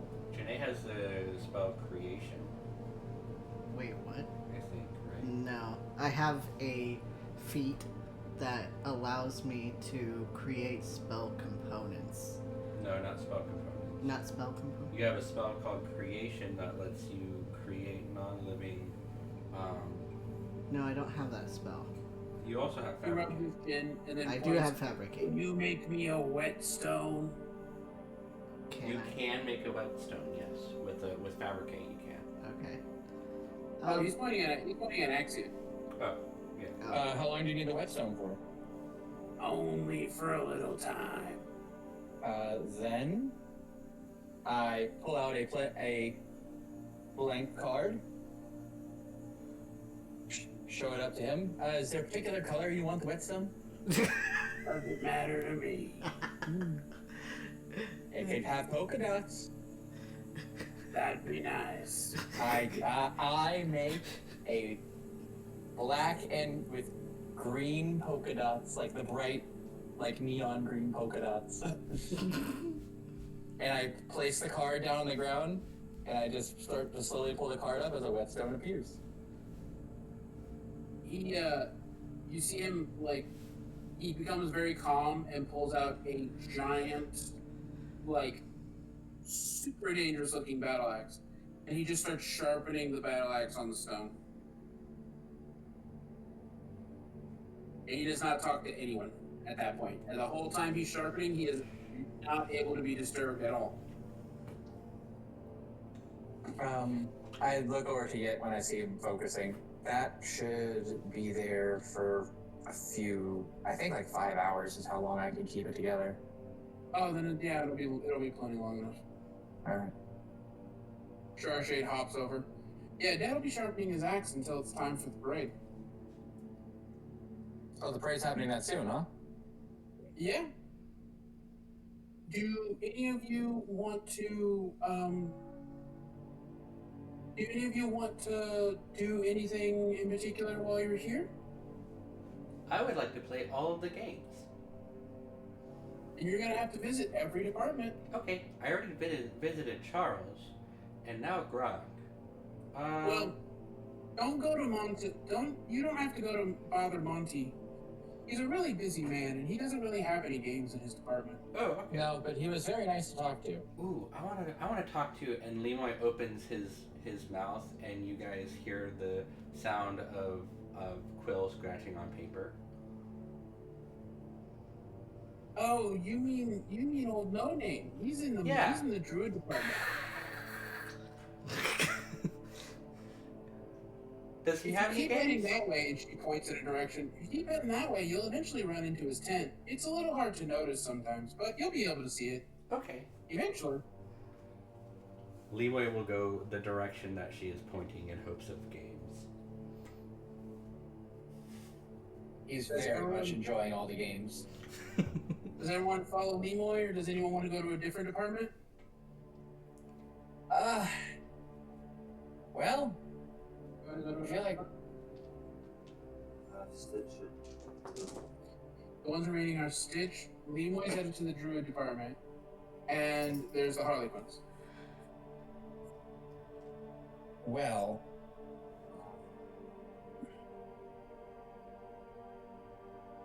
Let's go to the Stitches with Lemoy. Lemoy's headed to the druids right now. Oh, I think it's Stitches. The druids are where Lemoy's headed. The Harlequins and the Stitches are two of the other departments that you haven't been to. The stitches is definitely the next thing that Leeway is going to do. Yeah, probably Stitches. Okay. So Lemoy's headed to the druid tent, and Gipu's headed to the Stitches. Where is who's going with who? I'll go with Lemoy to the story tent. Why not? Okay.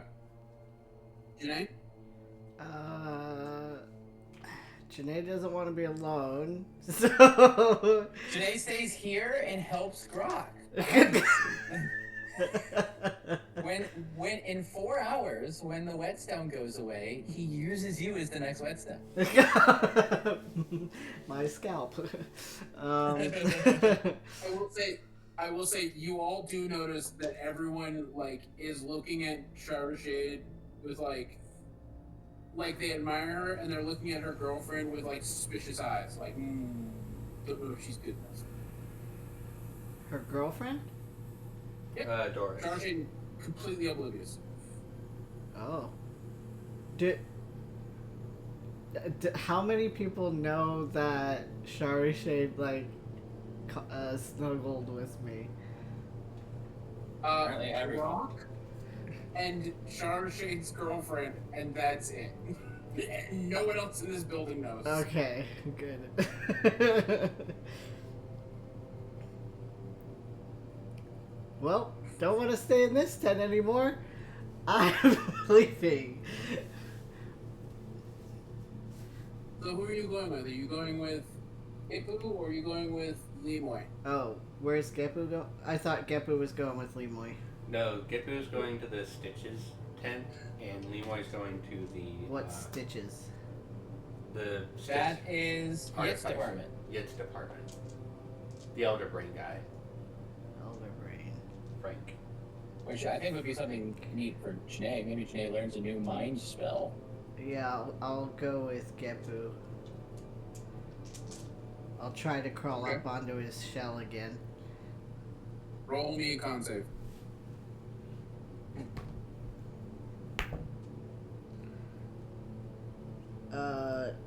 I think I don't remember my con really, but it was like I rolled a 17, so it would Plus be 3.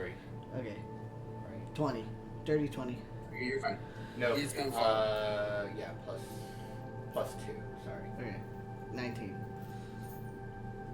It's going to follow Ibu and Janae. Cool. Who wants to go first? For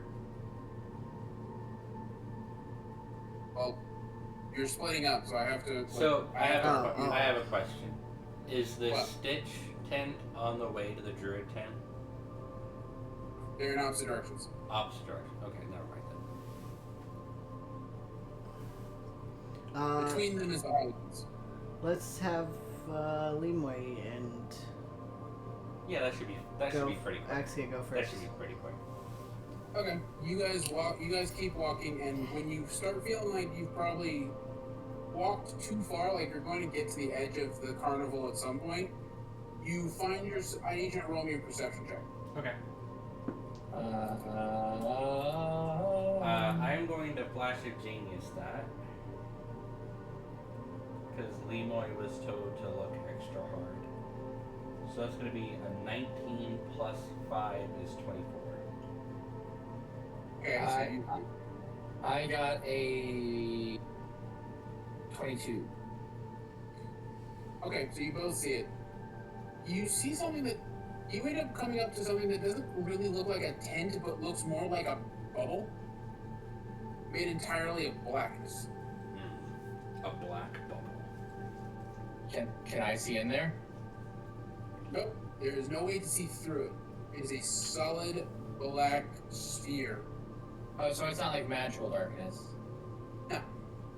It's just a black rock. I didn't say it was a rock. Well, I mean like opaque. Like it's a solid object. Yes. Lemoy will touch the bubble. It. I will let seems Lemoy to- touch the bubble. It feels. It doesn't feel wet, but it moves like it's like water or something. Like when you poke it, it's almost like you're breaking the surface tension of water. Then when you pull your hand out, it goes back to normal. Lemoy We put gotta his hold our hand. breath. Your whole hand does the same thing. Passes straight through it. When you pull it out, it's perfectly fine. Then Lemoy will walk through. I follow Lemoy. You walk through it, and it's like you're breaking the surface tension of water. We're passing through the side of a bubble. You find yourselves inside with a bunch of druids gathered in a circle around the turtle you know as the turtle that everyone's been calling No Name, sitting in the center of them as he seems to be focusing on some kind of spell. That's about. Looks important.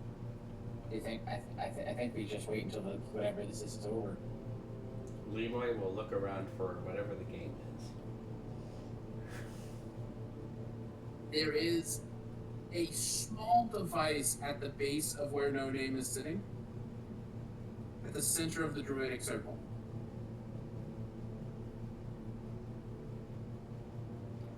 So, what do you think that is?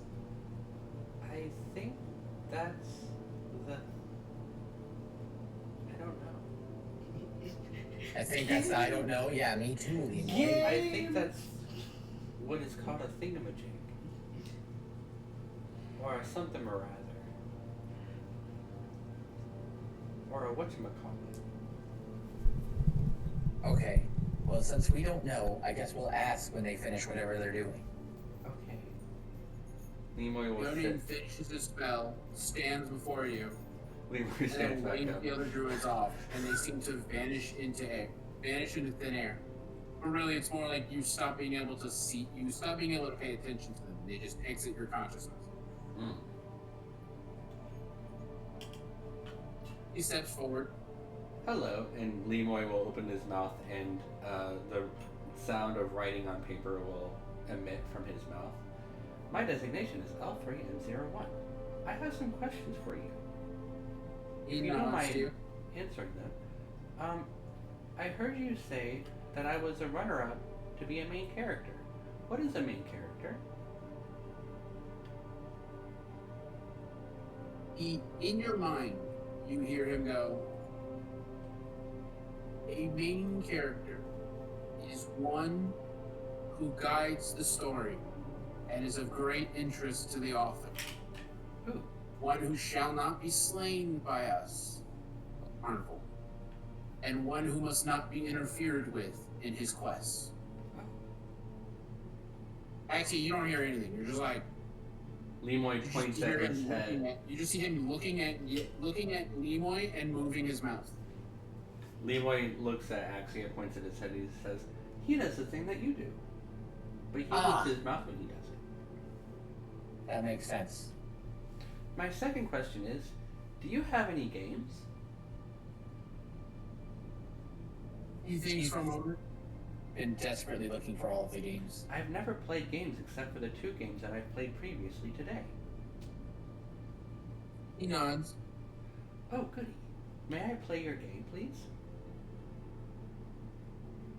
He reaches into his bag and pulls out a pebble and offers it to you. Lemoy takes the pebble. He claps his hands and it turns into a beanbag. A beanbag. And then he points at a wall with holes in it. Do I throw this through the hole? Yes. Roll me a ranged attack. Okay, cool. Specifically a throwing attack. Throwing, so I can use my strength on this. Cool. Yeah. That's not bad. I don't know. 18. Lemoy's going to use Flash of Genius, making it a 23. I don't know why it's giving me Straight through the soft. center hole and he claps for you. Yay! He offers a pebble to Axia. Sure. I obtain pebble. It turns into a beanbag. Axia hears whispers as he rears back to throw it. Okay. What do the whispers say? You can't tell from where you're holding it. You're like holding it aloft. You just hear whispers coming from the bag. I hold it up closer.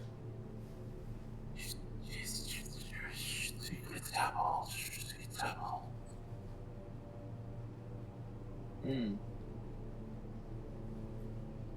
It's a very chatty beanbag. Definitely giving me Saw vibes right now. What if I hold it the other hand? Is it still the same? Yes. Darn. It's not a double-sided beanbag. Alright. So I guess I also will play this game with the beanbag. Is there a particular reason my beanbag was... Did your beanbag whisper at you? I didn't hear a whisper from my beanbag, Oh. but I think I might have thrown it too quickly. My beanbag is whispering to me. What is it saying? It's hard to decipher. Lemoy will lean over and try to listen to the beanbag. We both put our ears to the beanbag again. Only Axia hears.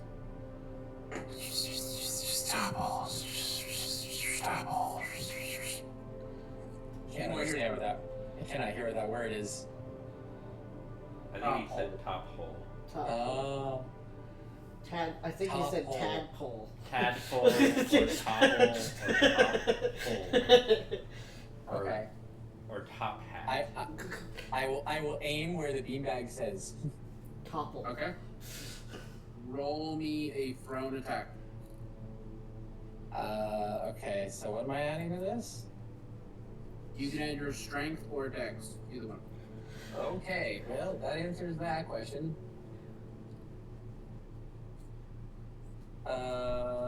Hey, that's pretty good. This is an attack roll, so I don't get the D4 on this. So 23, adding no proficiency or anything like that. At manages to make it into the top hole, which sets off like little confetti cannons built into the other holes. Like, psh, whee! And then No Name is gone, and 2 statues stand at either side of him. They're I think this weeping means I won. angels.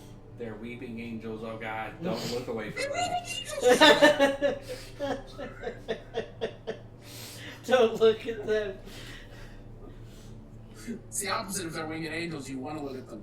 Oh, right. It's the silence you don't want to look at. Forgot. The 2 statues have glowing eyes. They go, "We are the tellers of tales. One tells truths and one tells lies. 2 questions may be asked."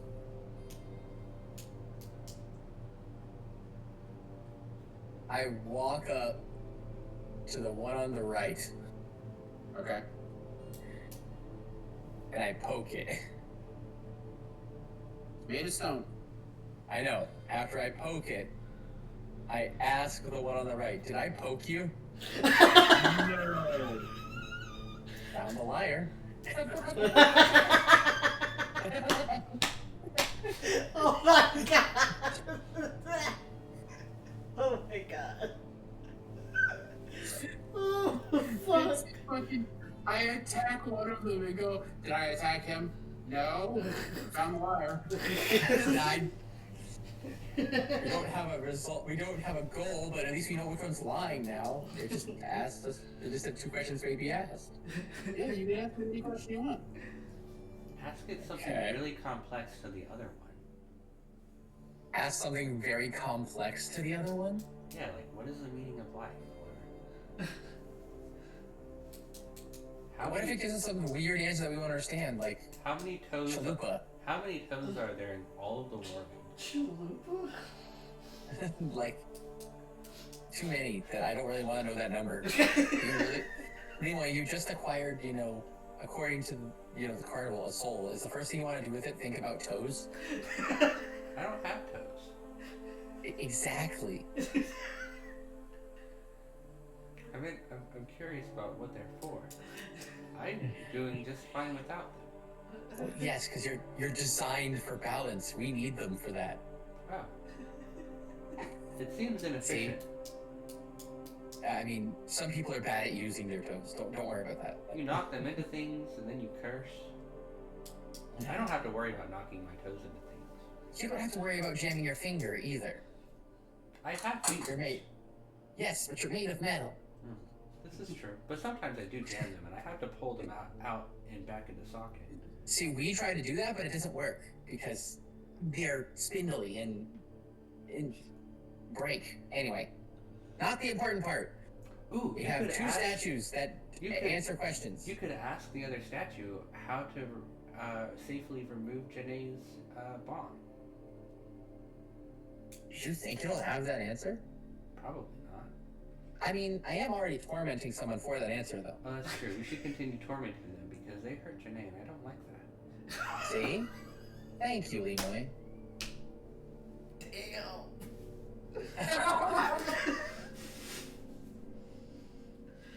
Okay. We should continue torturing them. Tormenting, not Off, torturing. off with their toes.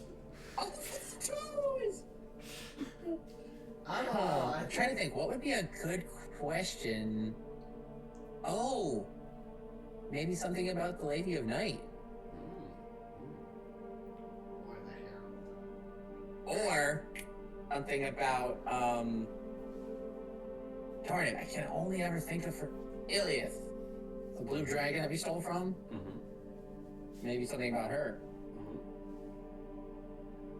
I'm starting to feel like I'm going to be the one who has to answer this question.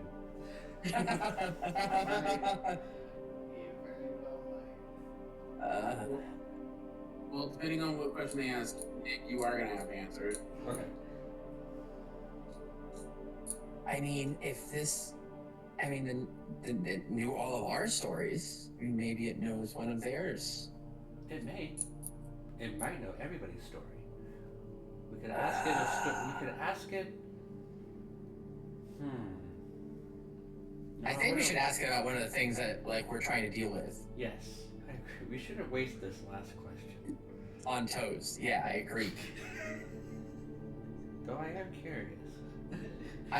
You know what? Is a hoof considered a toe? You know, like a hoof? Are they considered toes? Yeah, no. I'll get into the semantics later. Is that one toe per foot? I think we do it about something farther away, because we're about to interact with the Lady of Night pretty severely. Yes.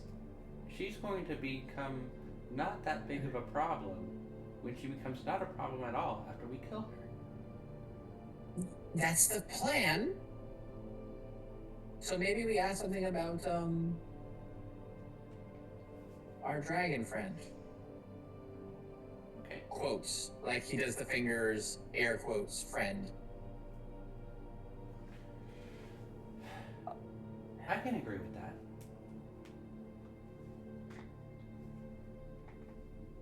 But we only get one question, which is they'll probably only give us one answer. You got 2 questions, but you won't use one of them. It was a very important question. And I fooled you. Yes. No was the answer, actually. I was a no there. Because with this, we now know that this question is a true answer, you know? So maybe we ask where she is right now. Because I know where Riza is. Well, we know where she is. It has not yet been 3 weeks, so she should still be in East Polar, attuning to Then her. maybe what her plan is? If the story is already written. But that would imply that she has a plan currently.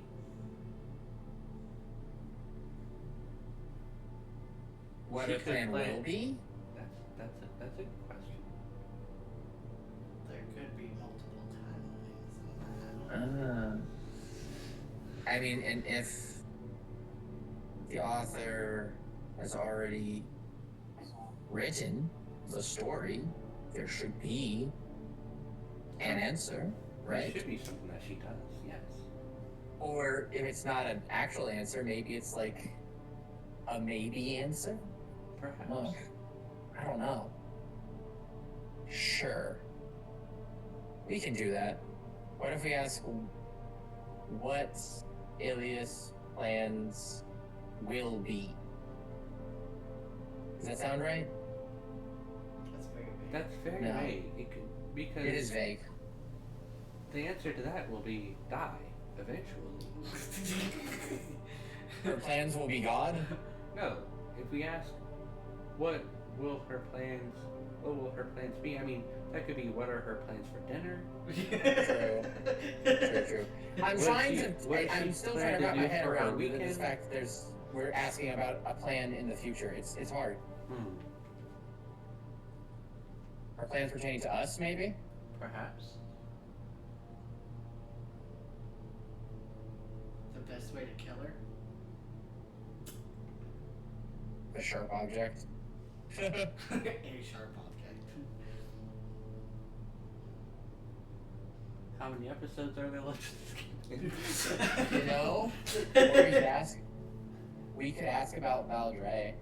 We could ask about Valdre. What do we not know about him? We don't know how they plan to bring him back. Well, we know that they intend on destroying the Sunstone. Yeah, but how are they going to do that? What do they still need? What do they still need is a good question. I guess what do the Harbingers still need? Or who's the last Harbinger? Or we could ask for a name out of those initials that we have. We need to know who V is, right?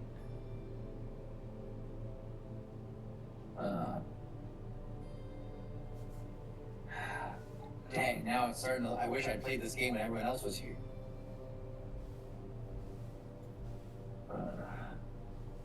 Sorry, I'm chiming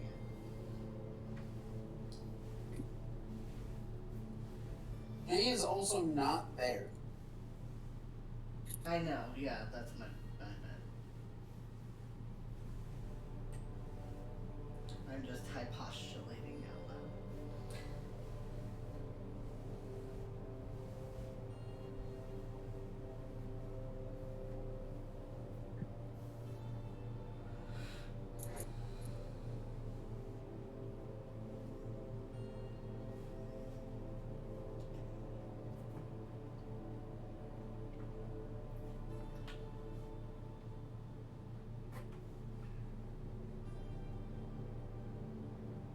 So what are you thinking?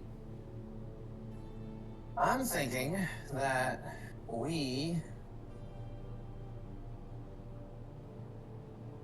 I think it might be better if we ask on how, what they need is they need to destroy the Sunstone Yes. to bring Valdre back. Yes. I think knowing how they intend to do that would help us stop it, right? I think so. Perhaps we could conjugate the question, such as, what do they need to destroy the Sunstone? And if the Sunstone is destroyed, how can we save it? Those are both very good. I will phrase it as just like you did, just as one. Technically, one question. I will ask that to the truthful statue, because I know which one it is. So we're just gonna ignore the lying one. It's lying to me. Fuck you, Joseph. I'm looking for truth right now. What's your question to the truth statue? The truth one was, how do the Harbingers, what do the Harbingers need to destroy the Sunstone? And if it is destroyed, how do we fix it? Trying to conjugate the question so it's one question, technically. Okay. How does this information how is this information portrayed? Is it like Axia gets a vision of this information, or does the statue speak? The information is just poured directly into Axia's mind. Okay.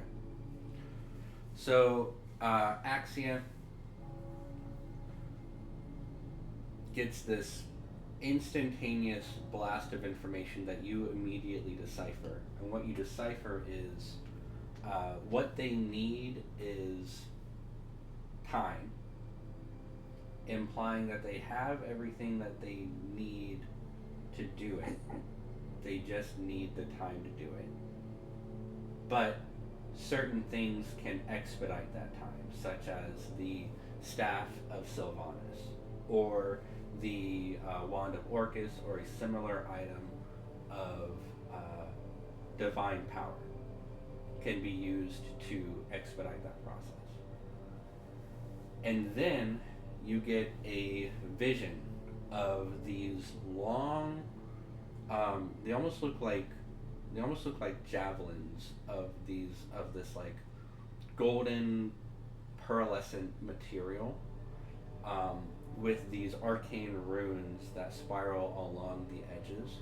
You see a flash of a very hot forge. The background is nondescript. You see, in one part of your vision, you see a maelstrom of water, air, rock, and fire swirling around this central forge. In another, in the same vision, you see a large cavern, like almost like a pyramid-like cavern with an adamantine platform that has chains connected to different parts of the platform. and in another you see like black twisted rocks that kind of twist about in different places and kind of come together like dying spider legs pointed into itself, and a shadow of a horned devil with massive wings and fucking ripped muscles. That's nondescript. You see shadows of what it could be, what this forge could be. You see a flash of a massive tree, and the roots of the tree form this courtyard, and in the middle of the courtyard you see a very old elf with a long, like, wizardly beard, and kind of like leaning on the staff while he's sitting, and information being transferred from him to you, and you see like flashes of schematics for this item, for these javelins, and you see somewhere between 3 and 5 of them. Javelins?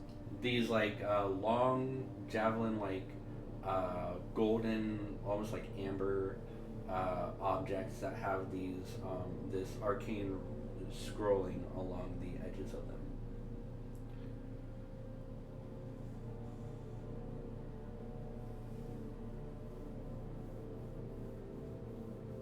Oh, rain. So the question therein would be, what information you get in order to destroy the Sunstone. All they really need is time, but if they have certain types of items of divine power, they can expedite the process. What you need to save the Sunstone would be these javelins of like amber, this like amber material that you recognize as being a similar material as the gem in Janae's chest or the Chronicle. That's kind of like it has along with it, like framing it or fortifying it, different types of metal and arcane runes along the length of it. The information is imparted to you that these are called planar pythons. Planar pikes? Pythons. Like climbing pythons. But Oh, okay. planar pythons. P-I-T-O-N. The person who will provide you the schematics and the information for these pythons is Boromir, the old elf in the Feywild. And where you will forge them is your choice of 3 forges.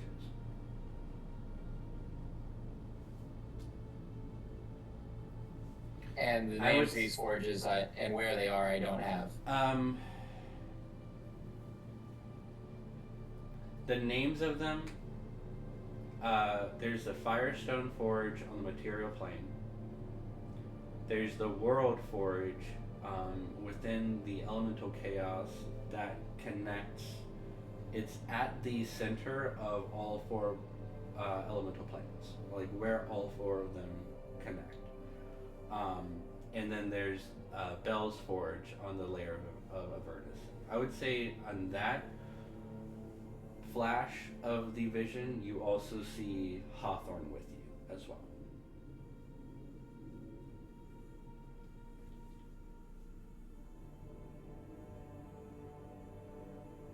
Okay. I think that's all the information that you would get. Right. Roll me a d20. And the last one was what? The last It was one, the Avernus Forge. What was it called? Bell's Forge. Bells? B-E-L apostrophe S.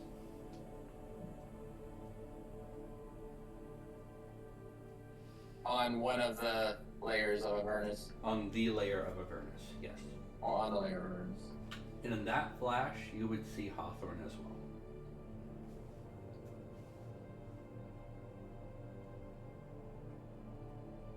Okay.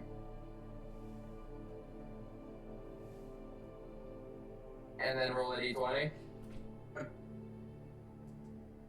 And anything adding to this?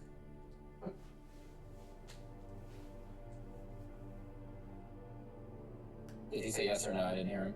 No. No. Okay. Well, man, Axia loves the Carnival.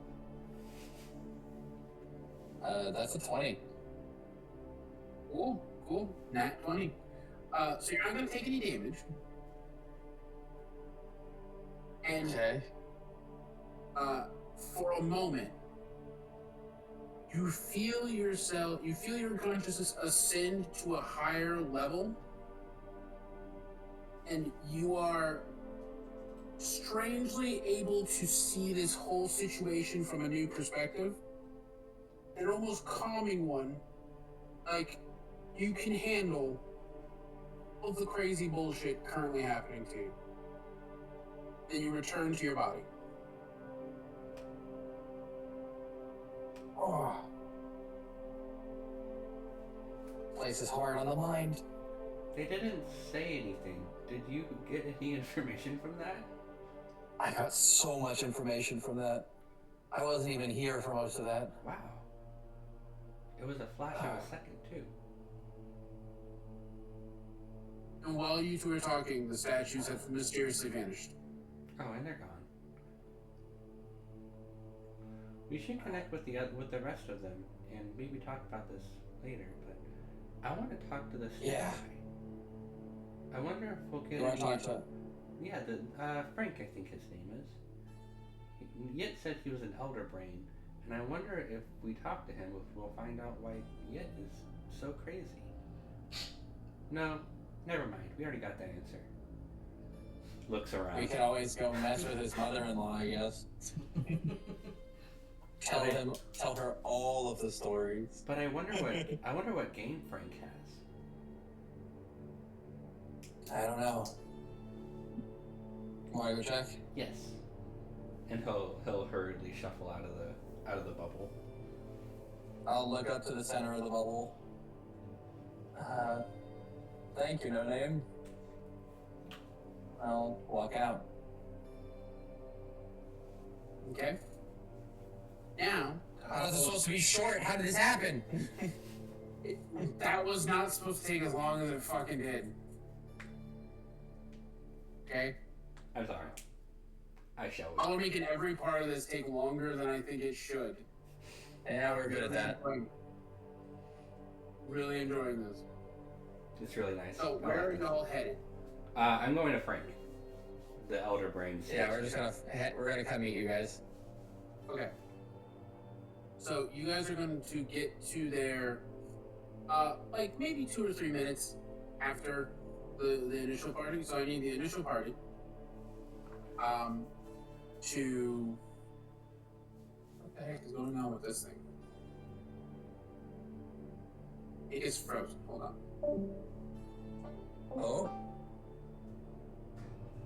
There we go. Back to the initial party being Janae, Kipu, and Yit.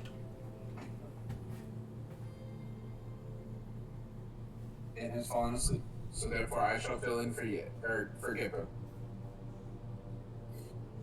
Which should be easy.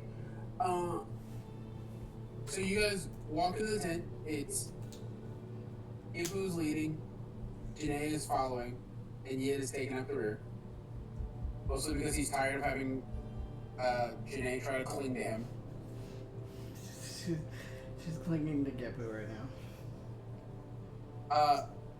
As you walk in, Gipu turns to ask Yit. The tent is empty. Or sorry, no. Getting ahead of myself. When you first enter, you find a bunch of like tables that almost look like operating rooms, and people just shouting to each other, being like, "I need a Duergar left hand." And you see a chunk of meat fly through the air. I need a drow's left foot. You see a foot, you see a leg fly through the air. I need Umber Hulk pincers, and you see 2 pincers just fly from another angle, and there's just body parts and people shouting for things. It's almost like it's a bunch of chefs working at a restaurant combined with a bunch of mechanics just shouting crap to get what they need. And like they're even going so far as to be like scalpels, and you see like 2 scalpels just fly across the room like darts. They've all been at this for a very long time. This explains a lot. And as you enter, everyone stops, puts down their equipment, starts wiping their hands and walking over to see who just came in, and they're like, "Yay, you did! It's been so long. How's the world been treating you?" And they basically ignore Gipu and Janae. And they're just like they're all greeting Yit. Yit's really happy. He's shaking hands, like he's talking shop with them about like stuff he's found. He points at Janae and goes, she's killed my Stitch minion like 4 times.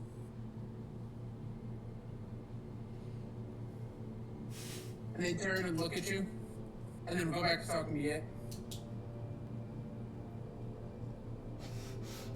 You see a light at the end of the hallway you're currently standing in. That there's like a plastic door type thing, like the dangly bits, like a freezer and stuff, at the end of the hall in front of you.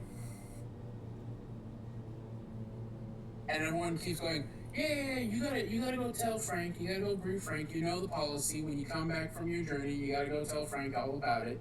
And he goes, I'm not done with my journey, but I'll go tell Frank, okay? I'll go tell Frank, it's okay. I'm like, okay, make sure you do tell, okay? Okay. And they all return to their work.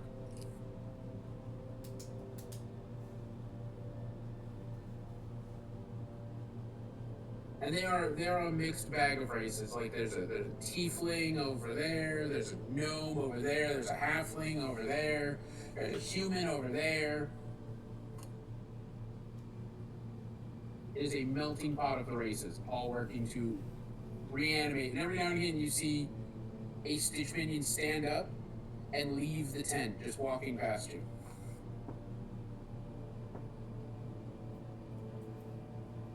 What do you do? Oh, are you just asking me? Yeah. Oh, I'm going to Gepu's shell the entire time. Okay, Gipu shrugs and just walks forward after Yit, leads the way. And it's like a good 4 or 5 steps in front of you. Yit passes through the plastic curtain. And then you guys pass through the plastic curtain, and you are now standing in a completely empty space with a stone floor, and Yit is gone. Where'd he go? Where'd he go, Gepu?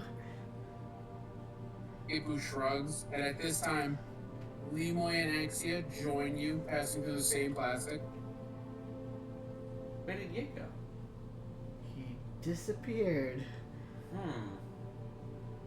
Lemoy looks up. Lemoy sees a just massive amount of hands just descending from the ceiling. Yeah, that tracks. And Yit is slowly lowered in front of you, gently placed on the ground by all the hands.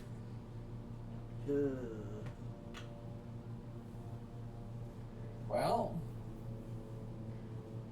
and then a small puppet Stitch minion is put down next to him, and the Stitch minion talks.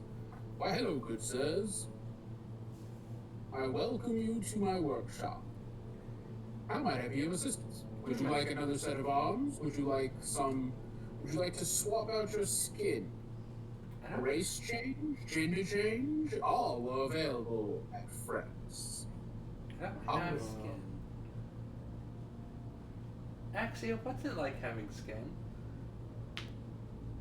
Would you like to find out, young man? I can give you some. I have plenty in stock. I like my metal flesh. I think. But what's it like having skin? I remember it fondly.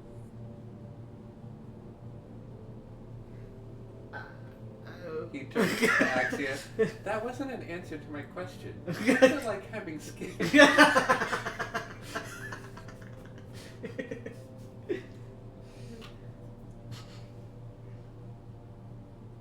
What's it like? What? What's it like to have skin? Normal. I don't know how to answer that. I don't have skin, so I don't know what it's like. I know, but He it's... points at Frank. He says he can give me skin, but I don't know if I want it. It seems inconvenient.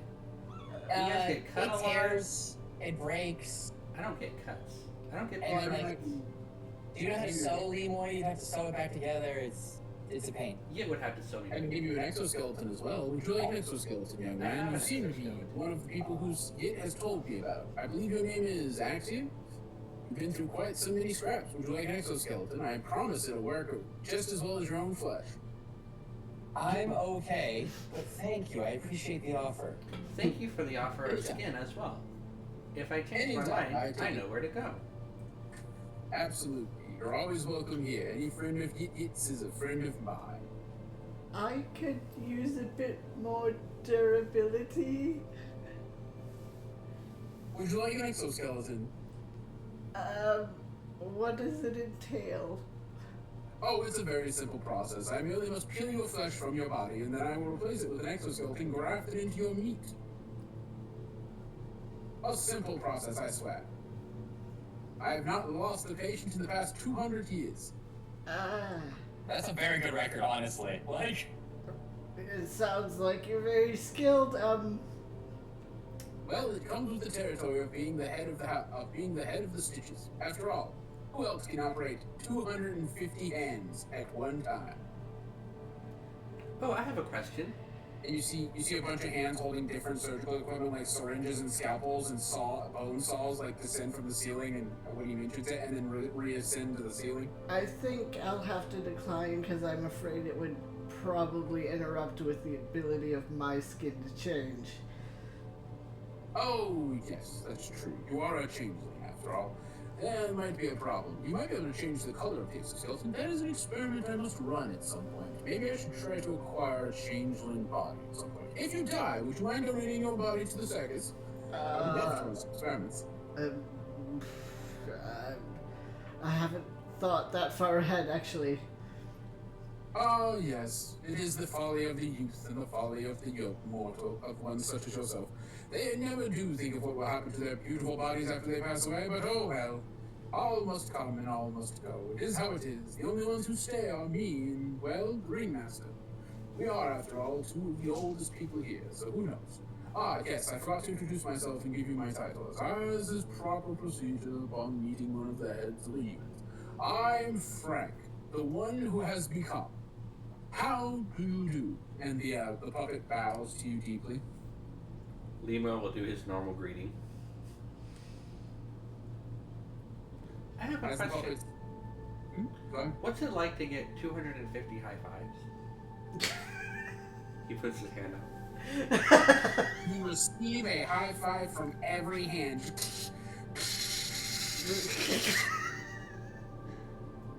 That felt awesome. I'm glad I did that. Do you have any games? Oh, you should have games. Unfortunately, no. My department is far too busy to set up games today. But if you have any parts or contributions to our department, I would greatly appreciate it. I won't lie. Most of the pieces we end up giving to Yit so he can work on chitters and stuff like that. It does have a lot of pieces. Ah, yes, Chitters Mark IV. Very impressive model. That one, he has done great work. He saved us quite a bit.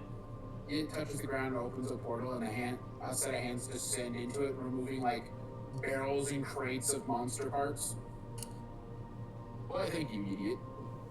Anyway, so, sorry, I am so rude. Would you like some tea? Would you like some coffee? Would you like some snacks? And you see, as he offers them, hands descend from the ceiling, holding like crumpets and brownies and cookies and tea and coffee. You know, I'd like some tea. That would be nice. Janae grabs one of the crumpets. Is it poisoned? Oh, They eat it.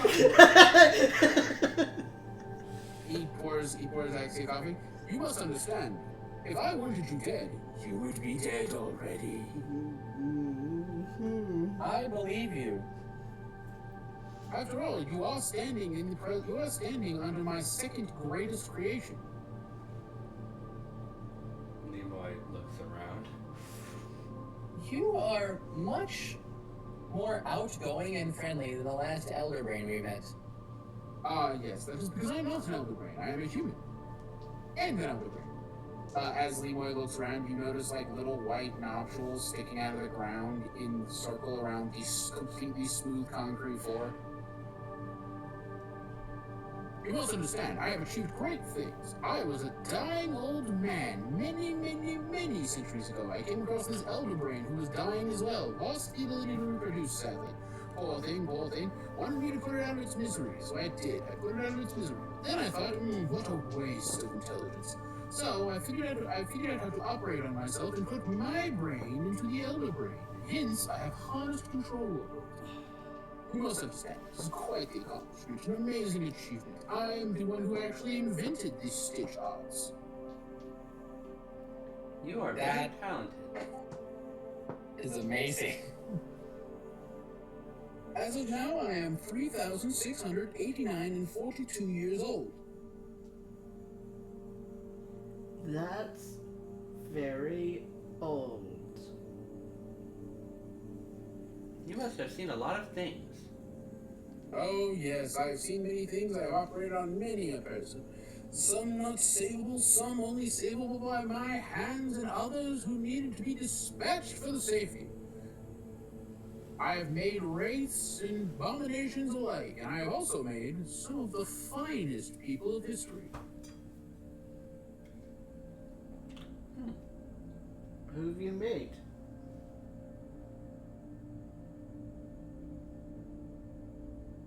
I don't even know how to respond to someone who could. I'm not often left without words, but I don't know exactly how to respond to someone who's been alive that long and done exactly what you've done. How do you even come up with the idea of putting your brain inside of an Elder Brain? Well, when you are a dying old man missing 3 limbs and you only have surgical skills at your disposal, you must find a way for longevity to discover true secrets. You did it with one hand? Oh yes. Luckily, the Eldritch Author did bless me with a long-term life and a healing ability. When I opened my own head to put my brain into this Elder Brain, it was quite the adventure. Very touch and go for a little while there. I almost didn't make it, and it took me only 300 years in order to master complete control over the Elder Brain's cerebellum.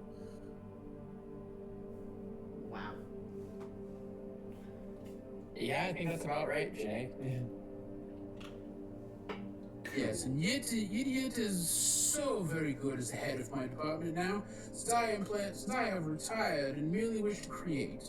I am currently working on many of the floats for the Carnival, including my greatest invention being the one sitting just below you. I have completed it only recently for its final tuning before the parade.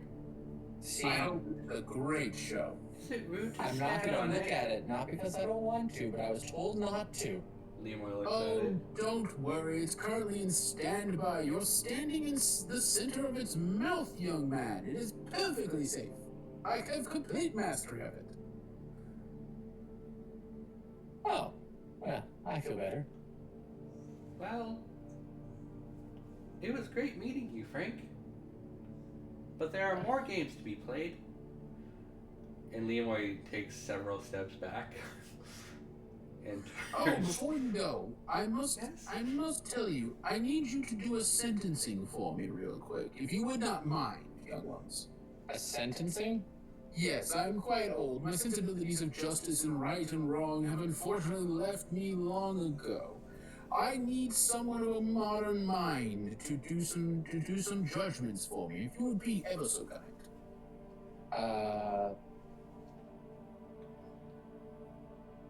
I guess we can do that. I mean, shoot, Depu's a Well, God has a whole staff devoted to Sylvanas. He's pretty good. Alright, Kepu. Kepu nods. Actually, if we're going to judge people, don't we need little hammers? No. You will instead just be passing judgment to the hand, like you hear clapping from above. Three drow are basically descended, wrapped in chains. Okay. And the puppet motions to them and goes, "These three are responsible for attacking the carnival when I was currently predisposed. They seem to have been saying something about setting a trap for you all. I don't quite understand it, and I don't really care. As far as I'm concerned, they are trespassers and should be executed on sight. But I understand I am also quite the old hand at it. I must have a modern person's perspective since they are of the modern people. What is your judgment?" Well, every single time we've interrogated these people, they always end up, well, dying. Anyway. So, isn't that right, guys? Yeah. They're under some kind of effect that prevents them from speaking. Well, I'm talking to the drow. They basically try to spit at you. Yeah, see? This is the type of attitude they give us every time. They never like us. We would be perfectly happy with friends. They're the one who kidnapped a child twice now. Mm-hmm. But no, they don't like us. No, it's fine. Yeah. One of them gets spit on your shoe, and a hand descends with a cloth and wipes your shoe off. We can't have them getting you dirty, my good boy. You must take care of your appearance at all times. Thank you. I do enjoy I just got these new clothes, actually. So. Yeah, I wonder what a drow looks like inside out. You know, you should have seen that by now. He's done that already. It was. Yeah, I don't recall I turned the seeing drow inside out already. I can turn one of them inside out if you want. Yeah. I'm just... See, because you three, looking up at the drows up there, you guys all work for the Lady of Night in some form or capacity. Right? You guys do that. They start cussing at you in their language that you are a heretic and you are filthy. See? There it is. Them and their spiders. They do like their spiders. Man, I don't care about these people one way or the other. If they're part of the Lady of Night's crew, we've interrogated them already. They don't tell us anything. They die if we ask them questions and we force them to answer. They die if we send them back. If you need them, you can have them. Good. Unfortunately, I do already have a surplus of drow parts, so their corpses will not be useful to me in any capacity. But I do have an experiment I wish to use them for. Would it be okay if I disposed of them using that? Does anyone have any objections? I only have a question. Could you turn one of them into a spider? Like a spider person? No, like an extra pair of arms and an extra pair of legs. That's giving them what they want, though. I just think my it'd be funny. boy, I've already completed one of those. It's been many years since I needed that kind of practice. If you'd like to see them, I have an entire collection running around the circus, setting up all of the accoutrements. No, I was just curious. You can do what you like with them. Well, I'm normally not one for just straight up executing people, but they've tried to kill us, my family, us, multiple times now. So maybe I've kind of just run out of compassion for them at this point. Not all drow, just these ones in particular. maybe Frank can make them talk. Oh no, Frank doesn't do interrogations, my good fellow. Frank does executions, quite the messy ones. We give them prisoners when we need to make a show of their deaths. As long as it's painful, I really don't care what you do with them. I mean, we can always see if Yit needs their pieces or anything. I don't think he does anymore, but... It's like, I have too many drow body parts as it is. I know. You probably have a collection that will soon rival the greatest collector of drow ever, but... Thank you for thinking about that. I mean... we've tried to interrogate these guys multiple times. I even tried to spare them before. Remember how that turned out? Oh, yeah. Yep. So, yeah, Frankie and Whatever experiment you want to use them for, you use them for. I'm just here. And can you lower them down for me? He lowers them down to eye to like they're almost standing on the ground level. Reach into my bag. I'm just gonna pull out. I got some of these. I've been keeping them just for the dramatic point of what I wanted to do. So, pull out a couple of like black flowers and just slide them in case your souls make it back to her. You can let her know we're coming. Ah, such revelry and showmanship. I truly do appreciate it, my good boy. You are one of the special few. I hope only that one day you find yourself at our carnival as a fellow member. I would greatly love it. It's I get along with you guys, so. Now, as for the experiment, I do feel myself as somewhat of a teacher after so many years. Would you mind if I told you what the experiment is? Sure, I don't mind. Does anyone else have anything else to do? Only to look for more games, but I'm okay here. The puppet scans. Very well, I shall reward you afterwards for being such good students. The puppet reaches in, pulls open the stitches on pulls up its shirt and opens its stomach to pull out a bag. He goes, this here used to be what people considered to be a dangerous trap, but I think I have modified it and mastered it to make it one of the greatest weapons ever. Looks like a bag of holding, does it not? It does. It is actually a transdimensional creature's mouth called a bag of devouring. Quite the spooky little object. If you stick your hand in it, it tries to eat you. Such a terrible thing. I have modified it to give it a tongue of sorts. Show you. He opens the bag and shows you the opening of it, and there's glowing eyes and a glowing mouth inside that makes like the classic cat face. Oh no.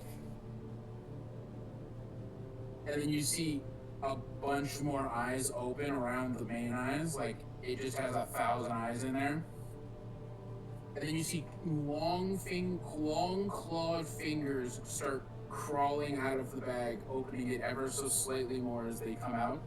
And he turns it to the drow, and you see the hands launch out, and like there's just more and more hands. They all launch out, grab a hold of the drow, and start tearing them out of the chains and pulling them into the bag, and then the bag's still shut, and he goes, perfect success, yet another accomplishment to add to my ranks. I shall have to teach the other Stitch minions how to do this. Anyway, thank you for participating in the experiment. Here is your reward. He tosses you a gold coin. I'll catch it. And that is for allowing you to contribute all of his spare parts to us, as well as being here for me to teach you about the bag of devouring. Please, let me know if you ever need my assistance with anything. I cannot go with you on the parade, as I will have to be control of the floats, but I do hope you enjoy the ride. And the puppet reascends to the ceiling. Frank, before you go, Frank is always in the room. That was his puppet. He is the room. Oh. He's in the ceiling. And defends. Yes, madam. Or sir. Whichever you prefer. Do you happen to have any of the drow daggers that they usually have? He goes, yes, they did try to stab me a couple of times when they found me up in my place. It's quite the bother. Too bad for them. I have many a psychic ability. Here you go. And he drops 2 daggers on the floor. Oh. Janae scurries down the front of Gipu and grabs both of the daggers. Finally, Very reminiscent of Yit on the ceiling, just holding down Gepu. I can stab her in the back now. Yeah, he offers you a third one, but it's utterly crumpled into a ball. He's like, I do not believe you wish to have this one, do you? No, I think 2 hopefully will be enough. Understood. This one unfortunately got caught in my psychic abilities, and I couldn't get it out in time for it not to be crumpled into paper. He tosses it to the side. Anyway. I hope you enjoy the carnival. I hope you have a great time. Say hi to the Elder Gotha for me, and take care of my little Yittit. He's quite the naughty little boy, I tell you. Of course. Yit takes care of us as well. Ah, that's grand to hear. He is getting old enough in years that he should be getting out of his rebellious phase these days. Ah, but now I am rambling as an old man. You must understand, my son is quite skilled. I hope you have a great day. The hands reascend up to the ceiling. Oh, this was a pleasant time. Yeah. Oh, when you guys are all ready, I have learned a lot. So now you can either go see the Elder Gotha, or you can... The Elder Gotha? Sorry. The Ringmaster, or you can go to the Harlequins. I feel like we're building up to the Ringmaster. I think Lemoy would want to go to the Harlequins because he doesn't think the Ringmaster will have any games. He is specifically looking for Clown Ball. Well, isn't luck, that's the Harlequins department. Yes. Lemoy is happy. He gets to play the games. Do you want to play a game with me? Do you want to build a drow man? When we decide to settle before the parade starts, I can share some stuff that I learned. Okay. One of the heads, like, beamed images into my mind. My mind just naturally made sense of the whole thing. It's like I was watching the whole thing from above.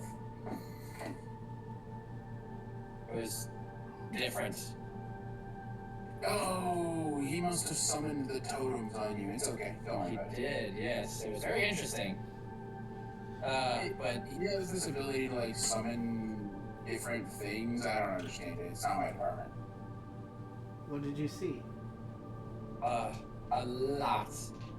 But let's get Leeway through his game, and then I'll share it with you guys before we settle.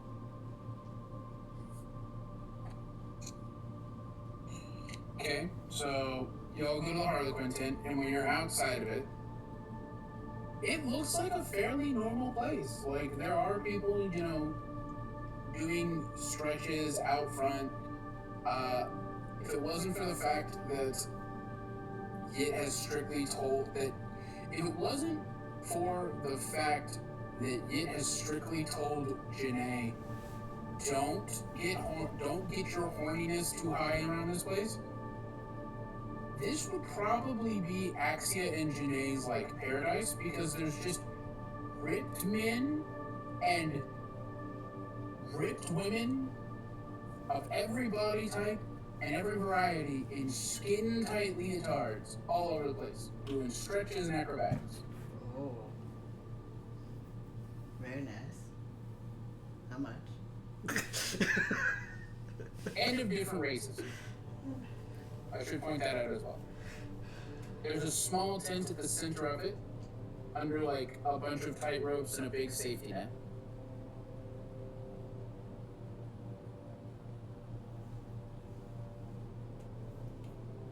And as you approach, you are greeted by the triplets, along with Shakin, their mother. Hello. It's nice to see you all again.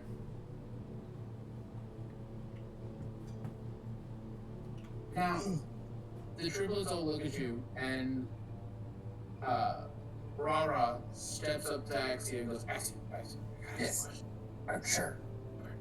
Okay. He like basically climbs up your side and like whispers in your ear. Answer me honestly, because if you lie, I'm going to know, and Mom's going to kill you. Okay. Did Janae ever try to sleep with Ye? No. But I don't want to have to kill them. Agreed. But it never happened. It couldn't. You couldn't. Like, oh, yeah, It's just like, yeah, this is the freaking Harlequins. saying hi to everyone. You know, they all know him. They're like, they're congratulating him on being married. He's like, I didn't think any of you found out yet. And they're like, yeah, of course we found out. And all the triplets have been talking about it.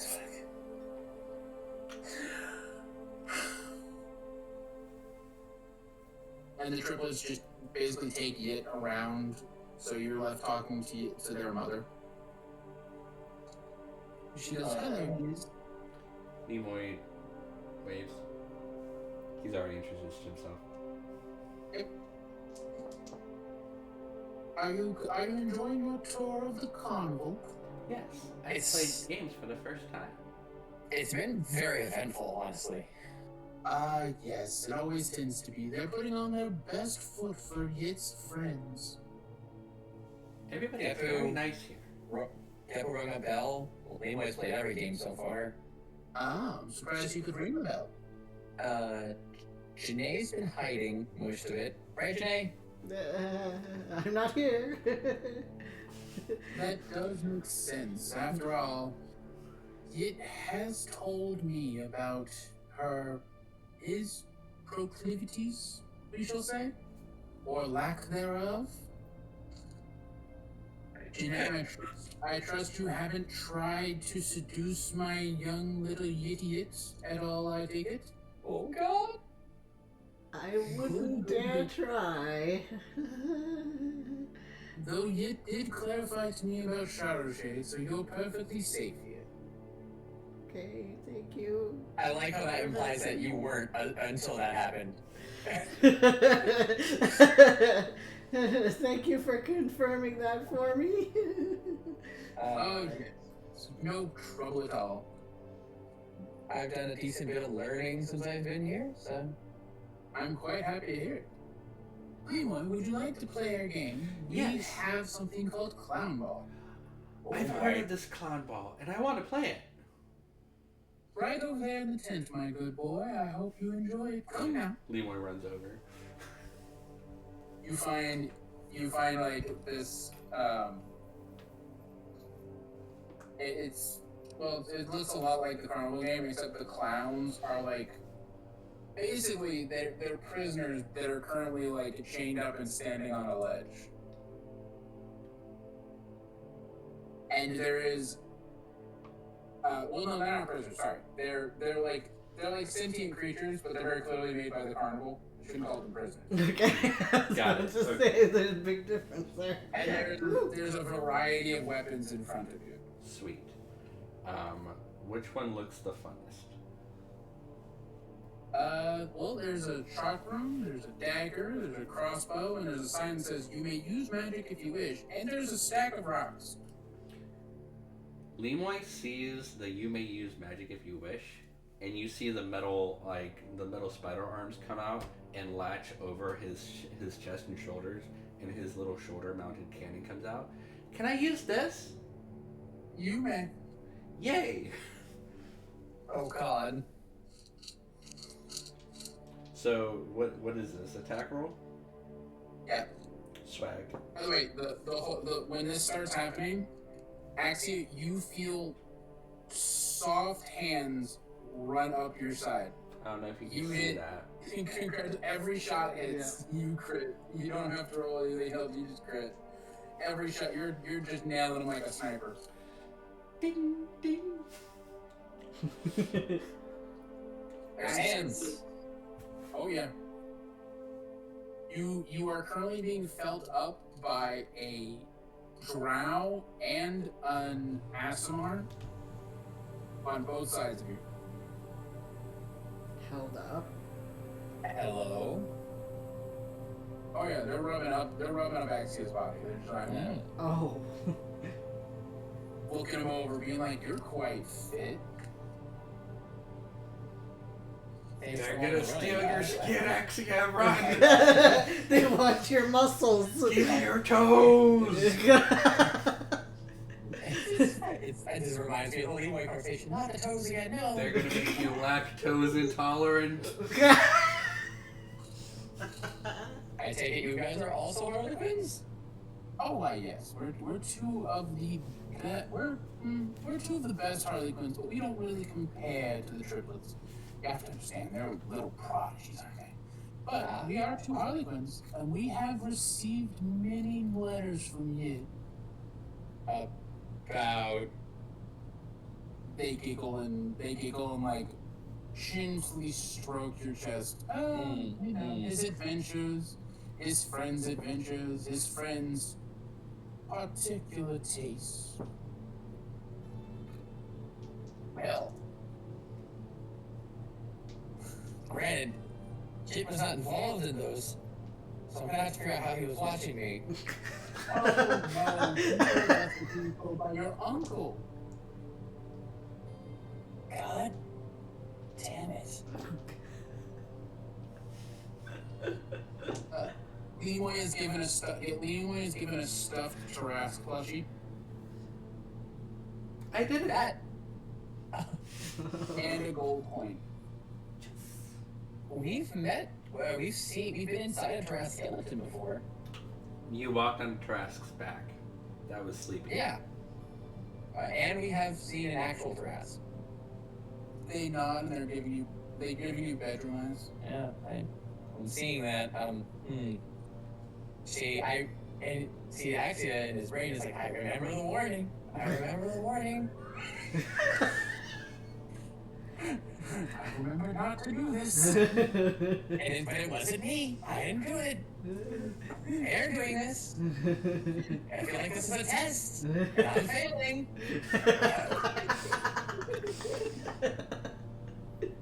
He needs to come back over here, he says in his brain. Actually, wait a minute. I'm not that distracted. I message it. He goes, huh? What? Yeah, I have friends. Okay. I know. I'm one of them. No, I have 2 Harlequin friends on me, yes. And I was told not to do things with. What am I gonna do about this? Are they purple or a red tiefling? They got your notes, so I bet you know who they are. Oh. It's probably Suzu and Yuzu. Yeah, I'm sure it is. I'm having trouble, man. I bet you are. They're really good at their job. Oh. And their job is to do what? Seduce people. Ah, Oh. and I'm supposed to not let that happen, right? I mean, I would suggest not. Yuzu's a succubus, so. Suck these Survival. balls! At least it's not me for once. For once, it's not me. Okay, I can do this. Alright. And is there any other special abilities you can know about before I continue this conversation? Oh, Suzu can revive you if you die. Okay, I mean, that's a good math. What am I saying? Okay. Oh my god. They're a really good pair. They have like this flaming daggers act thing. It's really cool. Maybe. Is that like an act that they put on, or an act that I go to the room for? An Before act I in ask the them? bedroom? What do you mean? Okay. Their like seductress routine is called the knives. Is called the swing of many blades. When they greet people, That they one, say, I mean- "Knife to meet you." It's pretty cool. You could ask them to show you that. They're pretty good at it. Okay, thanks, Sid. I need the intel. So I'm back in reality now. So, you guys told me a lot about the different acts that go on here. Do you guys have a special one that you guys like to do? Oh, we have a couple. Which one would you like to see? We have one that we can do in public, one we can do in a private setting, and one that'll just be between the 3 of us. There's some, I think I heard something about some sort of flaming knife routine. Oh, yes. It does enjoy that one. Would you like to see it? Sure, but before we do that, may I get your names? The devil-looking one goes, I'm Yuzu. And I gesture to the ASMR one. I'm Jizu. Ah. I guess that makes sense now that I think about the naming conventions for the other Harlequins that I know. Okay. Oh, we were all given our names by mom. This is A zoo, this is B zoo, this is C zoo, this is D zoo, this is E zoo, this is G zoo, this is F zoo. Fuzu. This is H zoo, this is I zoo. H2? Okay, so just for Chris then, the tiefling one is Yizu, right? Yeah, and she's a psychiatrist. Fuzu, Yuzu. Woozu. Doozu. I love And the other one, the ASMR. Who's Pizu. Okay. Where's Q zoo? Not here. Damn. PI? Yeah. Okay. Listen, I decided on a naming convention and I stick with it. You can kiss my ass. I'm not changing it now. I'm No, not it's asking you to hilarious. change it. I love it. It's funny. This is great. I like how one of the guys, one of the leaders of the carnival, the one that Yit doesn't like, is named Man Titties. His name what? Man Titties. Come directly, son. You said Botinti, but I'm calling him Man Titties.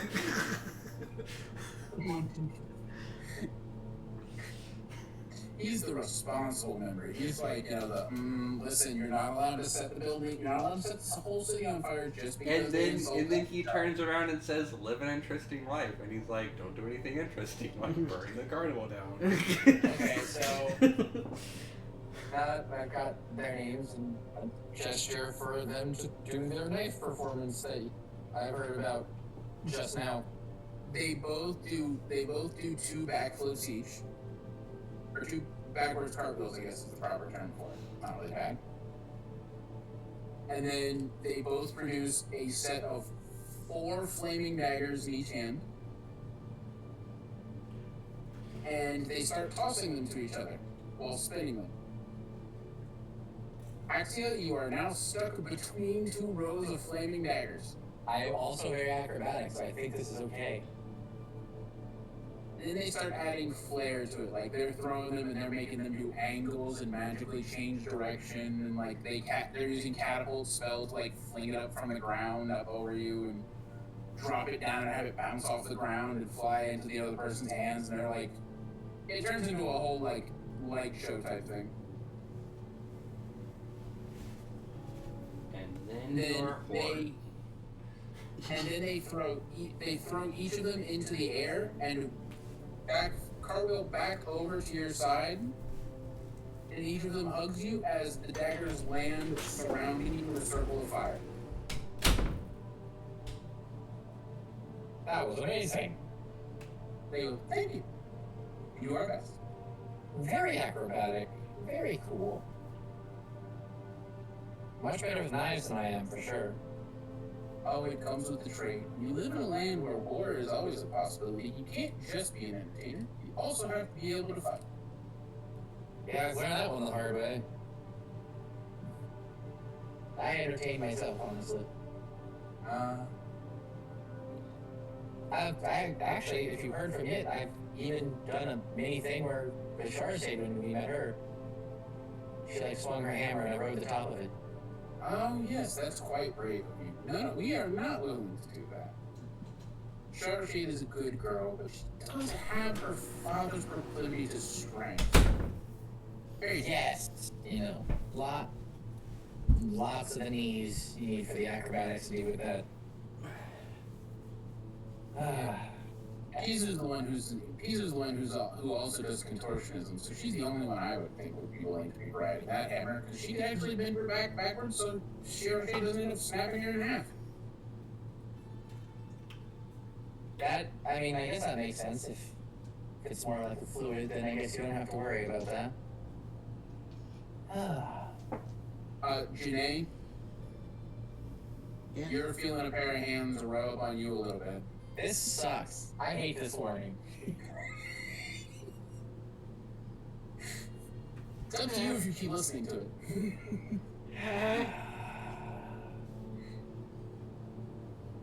Janae slowly turns their head behind them and looks down. You are now looking face to face with a lust demon from a furnace. Whoa. What do they look like? What was his name?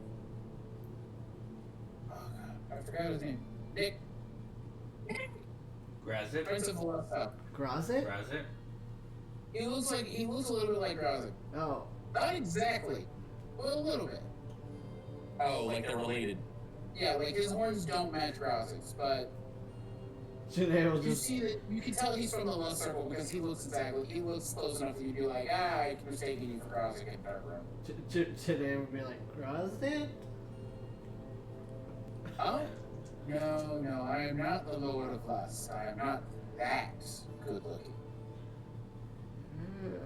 Yeah, like flicks. You Right, comes over, brushes your chin.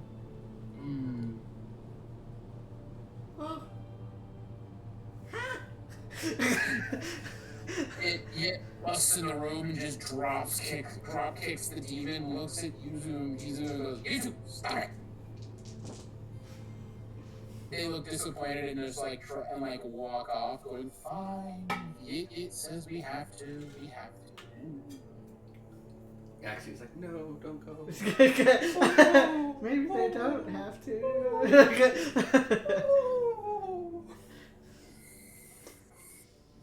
Damn. It waggles a finger at Jane. I know you were planning on something. He came on to me. No excuses. Can I have excuses? And you said, can I have excuses? I mean, yeah, I can trust you to go out with with those two. I mean, they're not my problem. Double standards. No, he's not a walking man whore. That's arguable, but okay. There may be a debate to be had at the very least. Well, good thing that Axie is a master debater. And the goal is when you have a debate is it's not by yourself. As far as Yid is concerned, Axie is fine. Axie has never tried to. Axie has hit on people, but Axie has never tried to seduce someone he shouldn't be trying to seduce on his own. Axia fucked the matron of a demonic brothel. He paid for that. I did pay for that. Yes, he did. That is a business transaction. Yeah, I gave them dollary dues. They gave me stuff. They did his due. Try to sleep with things that you should not be sleeping with ever. That's true. Wait, who? Well, I mean, Let's not go back to the early parts of our session. The drow head sword guy. Who? I don't recall that. But anyways, so Nimoy has played all the games. He is happy. He will come up to get. What do these gold coins do? We have like. Oh, we trade them for prizes. Ooh, prizes. So- Where are the prizes? The prizes are in the main tent. Turns to the main tent. Yeah, over there. How long do we have until the parade, you think? I think the Eldritch Author is going to tell us the answer to that one. Alright. Yeah, the Eldritch Author is going to tell us the answer to that one, but he'll tell us through the Ringmaster. Okay, so the Ringmaster will tell us. Yes. So if we had to guess, We had to guess how long? yeah, Probably tomorrow or the day after. excellent. Why? No reason. I might make some friends. So, I've already made friends here. So, but I might make some different friends. So Actually, you can just admit that you want to go out with the demon, you can admit you want to go out with the tiefling and the asthma. It's fine. it's uncouth to just come out and say it. Not around here. Okay, look, I'm getting used to it still. All right. Okay. I've seen it. We at the carnival pride ourselves on directness. I'll go tell them you want to go out with them. Oh, you don't have to tell them. I'm gonna go tell them. Okay. Because, when in Rome. He walks off. When in Rome, Or do when Romans. There's no Rome. I pick an appropriate landmark. I didn't think about that. When in Benevente or something. Janae watches him walk off. Where is Axia going? He's gonna go on a date. Yeah. With who? Don't worry about it. It's with who's plural.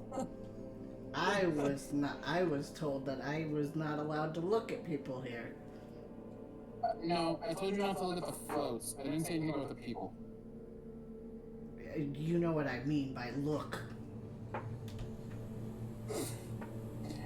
Have you been? You see the older bunny woman come over. Have you been picking on your friend? You have to stop teasing them. And she hugs you, and your face just gets buried in her bosom. Oh God.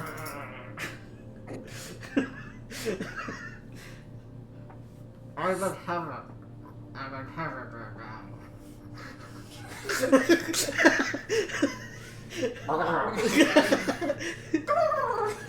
She stops hugging you. You see you can feel 3 pairs of eyes staring daggers into your back. Oh God. 3 pairs of eyes? His wives. They're the daughters of the girl that you were currently in. Oh, the daughters of their mom. Oh. The daughters of their mom. Alright. I'll be right back. I'm just gonna go become your After tonight, you'll be calling me your daddy. God. It's just face palming right now. The next day, Janae is like, so how's my favorite stepson? Janae would die. He would execute a motherfucker on sight. Oh my god. Oh my god. I even got a Capri Sun.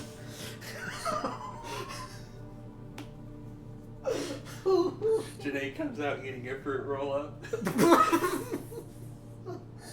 This isn't the only thing I ate last night. Oh my god. Okay, I'm sorry. Leroy's walking to the big tent. Silly Nick, tricks are for kids. Oh my god. Janae gets a dart in the neck right now. It's just probably, and then Janae feels a sting in her neck, pulls it out, it's a dart. Oh my god.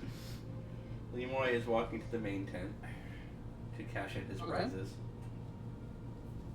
It picks up Janae, carries her out, getting followed.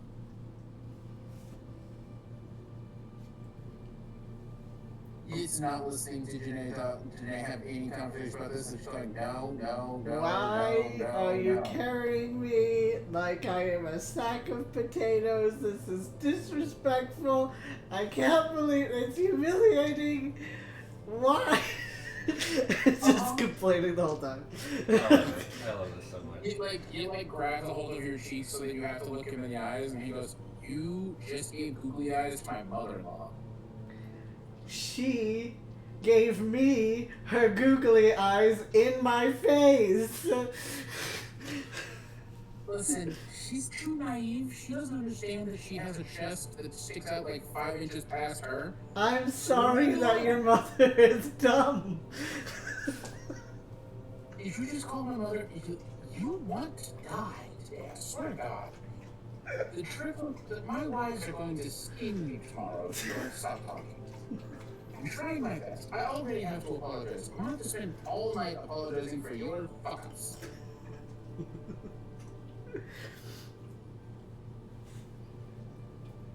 Lemoy is looking for prizes. Okay, so we all get into the main tent except for Axie, What who's is going currently on? away. There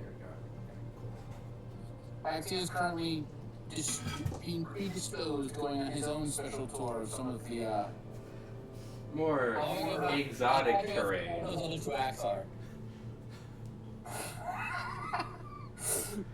I'll give you a hint. The thousand close blades are where they get a bladed whip and they whip it at each other, cutting their leotards without cutting each other. See, this is why we need to go to the other two acts. Very important. Oh my Very god. important. And there is witty dialogue to have been had, and I will see you guys later.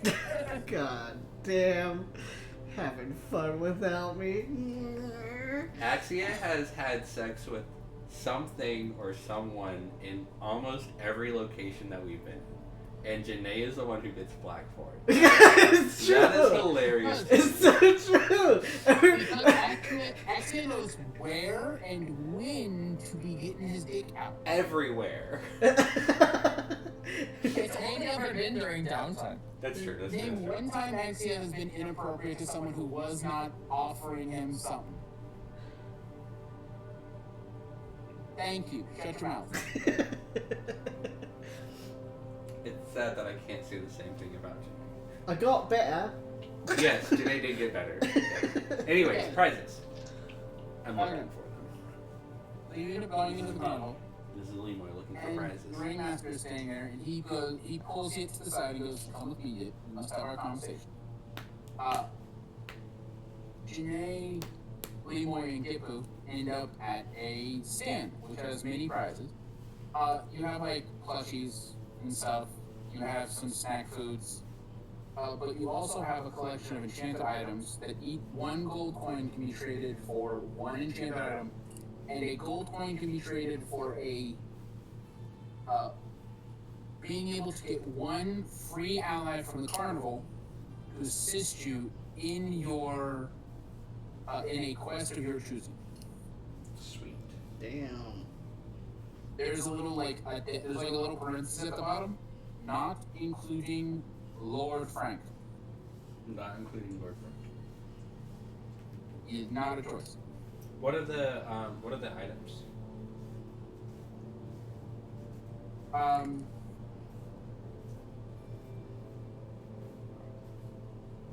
There is a collection of figurines, most of which are animal skeletons. These work as the figurines of wondrous power. Cool. There is a set of bone dice.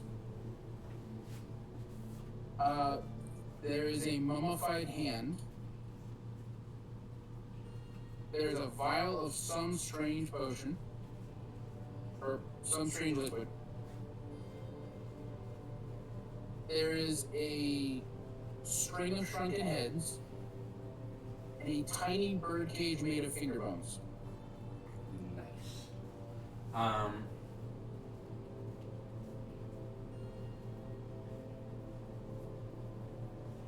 I think Lemoy will, and the help from somebody from the carnival, is that like we have to choose right now thing, or we can cash in the coin later? You can cash in the coin later. It just has to be before the parade. Oh, before the parade? Yeah. Are we not fighting any? We're not fighting anyone before the parade. Or at least we don't think we are. No, we're not. But Lemoy's thinking about Ilya. Oh, yeah. That wouldn't happen then. But the help is before the parade, or is the help after the parade? The help is whenever you choose. Oh, You okay. pay now, pick someone. When you pay, you pick someone, and you tell the carnival. The carnival will give you an item to call them so they can come help you. Gotcha. Anybody except for Frank? Except for Frank. Which means I'm going to have to make a stat block for this person. Okay. That's a good question. The bag man. I don't know if you want the bagman. I don't think he'd be much help in a fight. Oh, right, because he can only do certain things, right? He's good I at mean, the only getting thing you've into ever places. seen him do is teleport you. Yeah. Like, if you want to go somewhere where there's a bag of holding, he can absolutely get you there. He can get you there instantly, but, like... Getting you out of the fight. Me, Nick, thinking of who's going to be the easiest one to make a stat block for is thinking Grok. But Lemoy heard Yit say that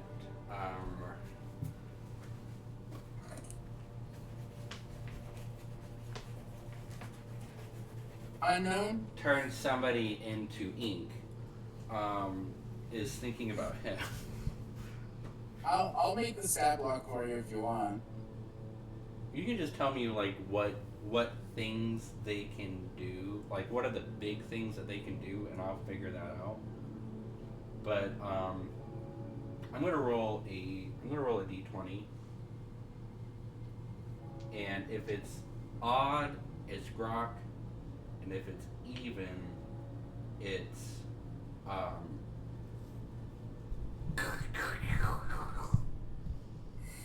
You can just say unknown, or no name. it's a 9, so it's gonna be Grok. He will choose Grok. Okay. Grok's a lizard guy, Iliad's a lizard bitch. It goes together. So Lemoy will use his coin for that. Okay.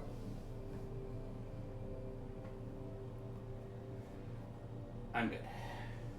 And then I think you can. I would say just wait for Dan to wake up at some point privately, and then he can choose what he does with his coins. Okay. So that's 1, 2, 3, 4, 5, 6, 7.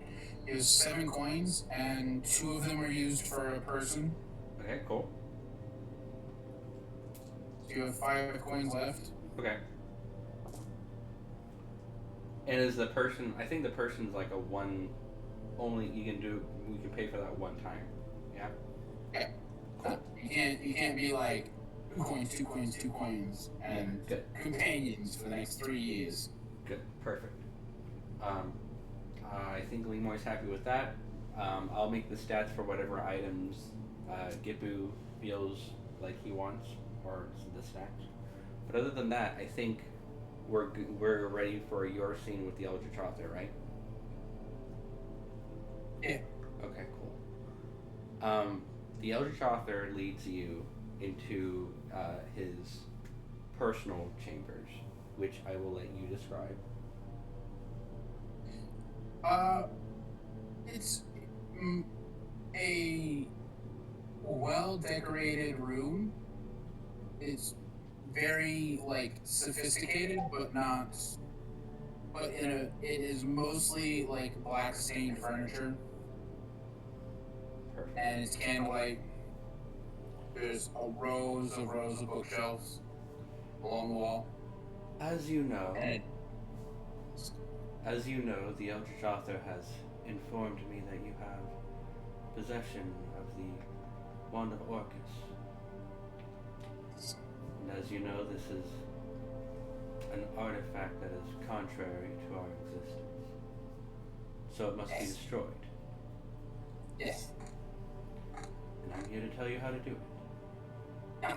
So he takes out his quill, which you can see is like this long metallic pen that has a skull at the end of it with these pearlescent a plume of feathers, like that kind of drift from like blacks to purples as it goes backwards, and it's a skull attached to a metallic pin of like that looks like a spinal cord, and at the sacrum is where a metallic bit comes out, like a fountain pen.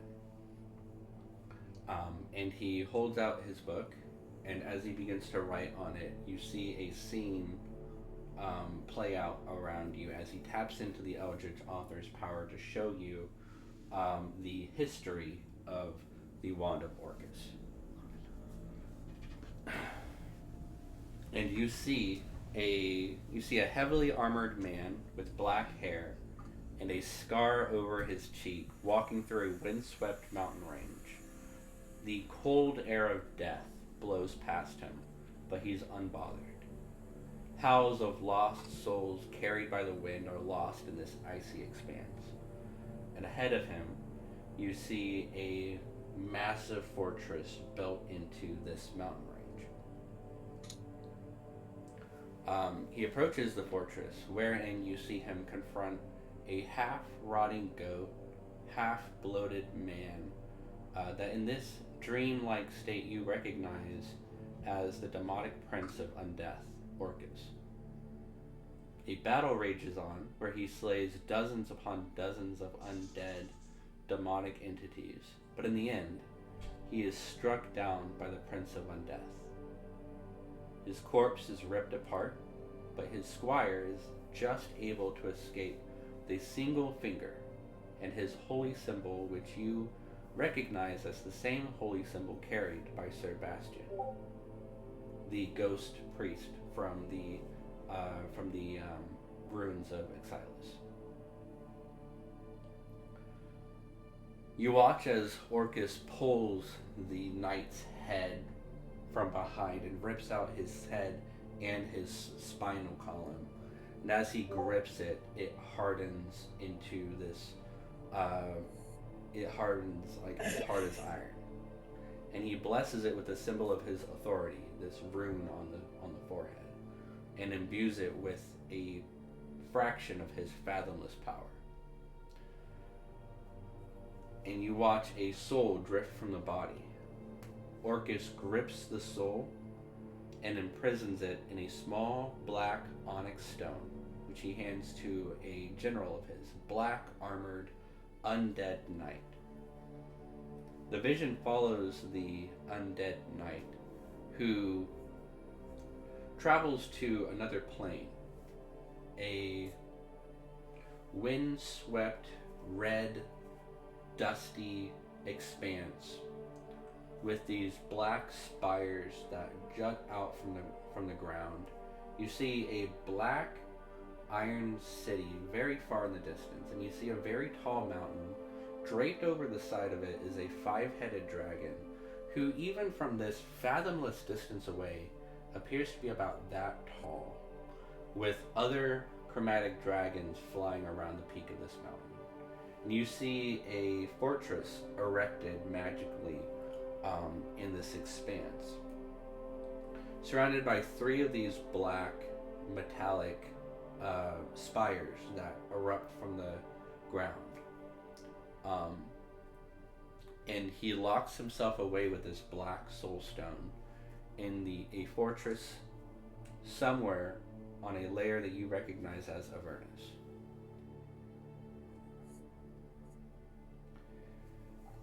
And then you hear whispers, thousands of whispers echo through your mind. Some deep, bassy voices, some high-pitched voices, as if the voice of every person in the carnival is speaking at once. As a voice speaks to you, the Eldritch Author imparting knowledge to you, advises you that the way to destroy the Wand of Orcus permanently, you must revive the hero, rescue his soul first from this fortress on Avernus, and then revive the hero, which you'll need a part of him to do, and then return the hero and the wand to the Wellspring of Souls, where it must be bathed for 7 days and 7 nights.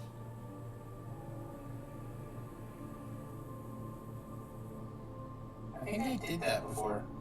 You did that with the Staff of Sylvanus to purify it. The whispers subside, the vision dissipates, and you are left in this room with the Eldritch Author. The Ringmaster? Or the Ringmaster, sorry. You guys suck at this. Fuck you. I don't even live here. You're always with the Ultra you bastard. This vision departs and you are left alone with the ringmaster. I hope you got what you needed from that. Yes, my lord. Very good. Well, rest. Tomorrow there will be a carnival and a parade. Yes. I do feel like I should tell you, I did give my friend Axia permission to pursue romantic interest with Yizu and Yuzu. Or Yuzu and Pizu. Yes. Well, at least it's not the triplets. No, it's not the triplets. I'm married to them now. I don't think they take kindly to me saying that anyone could hit on them. They would kill them. And it would be costly to revive them. Yeah. But enjoy your rest. You will know when the parade is happening because you'll be transported to outside the carnival. Yes, sir. Like a little suit. And he'll do a short bow, and with that, we end today's session. And at the end of this session, everybody levels up. Oh my god! Oh my lord! I'll wait for Koa to come back, but don't forget you roll your hit die with advantage. So roll your hit die twice, take the higher number, add your con modifier. Everybody is up to level 13. Lemoy took 1 level in fighter. His hit points are at 120 now. And he gains second wind. I have 2 more infusions I have to pick. All of my infusions got stronger. Oh, you took another level in Artificer? This is how I know today is a blessed day. Did you roll maximum on your hit die? I did. Oh, that's awesome. What are your Because of the advantage, though. What are your hit points at? My hit points now are... You leveled up to level 13, babe. My hit points now are 136. 136, perfect. I am, like, actually kind of tanky. Yeah. What's Yid's hit points at?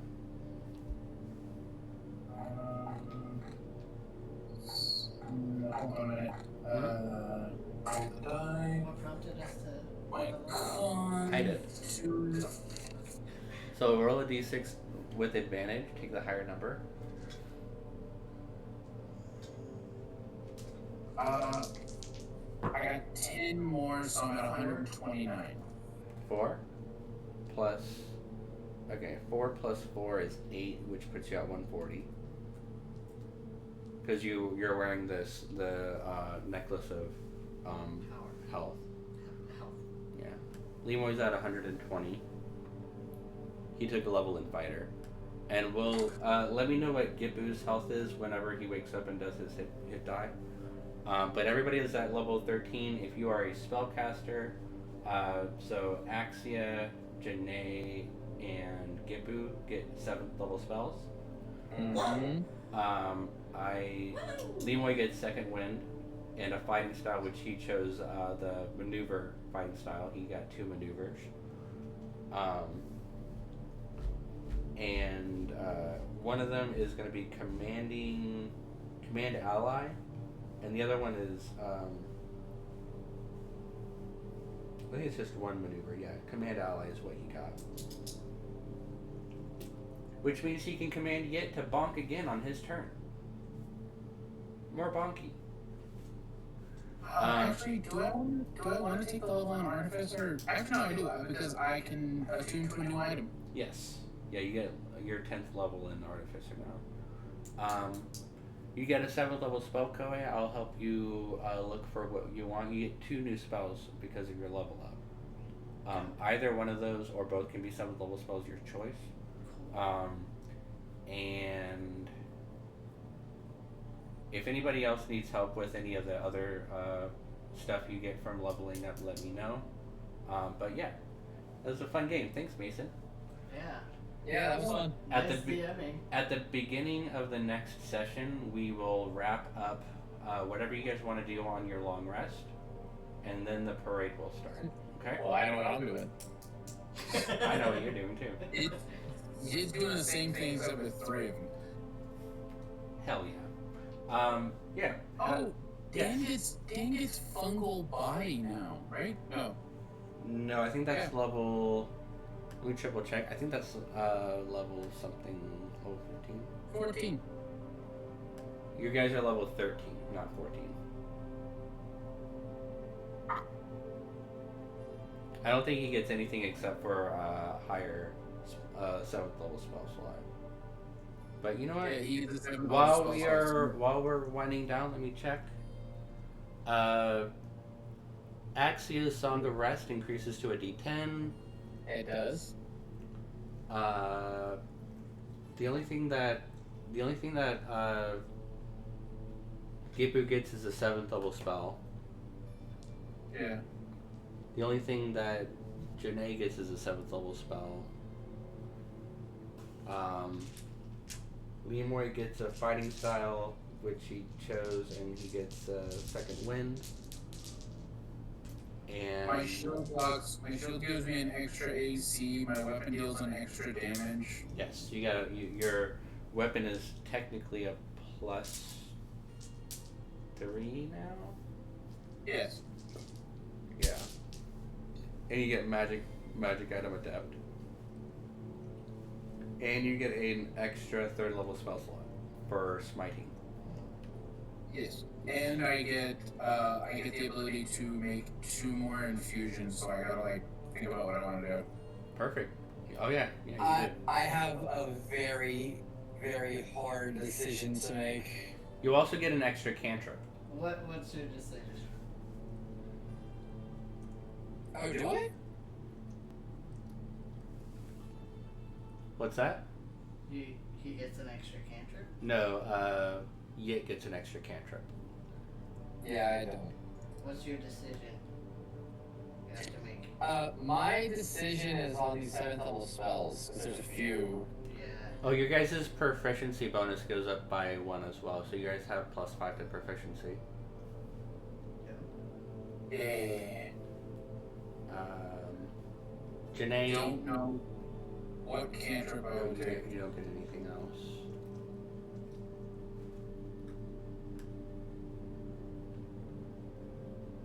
Janae is planning on contacting the Herald.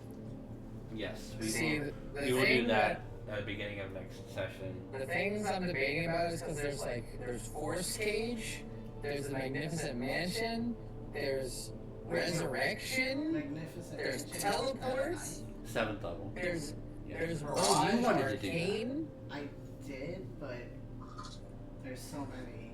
Yeah, there's the teleport, plane shift. Yeah. Both of those are 7th level spells. Yeah. Yep. Yeah, So. I could get Resurrection or Regenerate or Prismatic Spray. Mordecai is well, it'd be Axia's Magnificent Mansion. Mirage Arcane is a cool spell. Mm-hmm. Ooh. Force Cage is a good spell. There's a lot of options. So I don't know what I'm gonna take. This is gonna take some thinking. I think I'm gonna take a lightning lure, and I have to look at the replication of magical items to pick one. Mm-hmm. I have lightning lore. Alrighty, guys. I don't know. I can't help it. Thanks for playing with no, me. don't you press that. I'm not going to. I'm going to push this one. You put it over it. I know, I I almost get did. worried. Thank you for double checking. I almost did. Oh, God. Thank you guys so much for playing with me. I hope you guys had fun, and I will see you guys at the next session. All right. And All right. I'm stopping the All right. recording.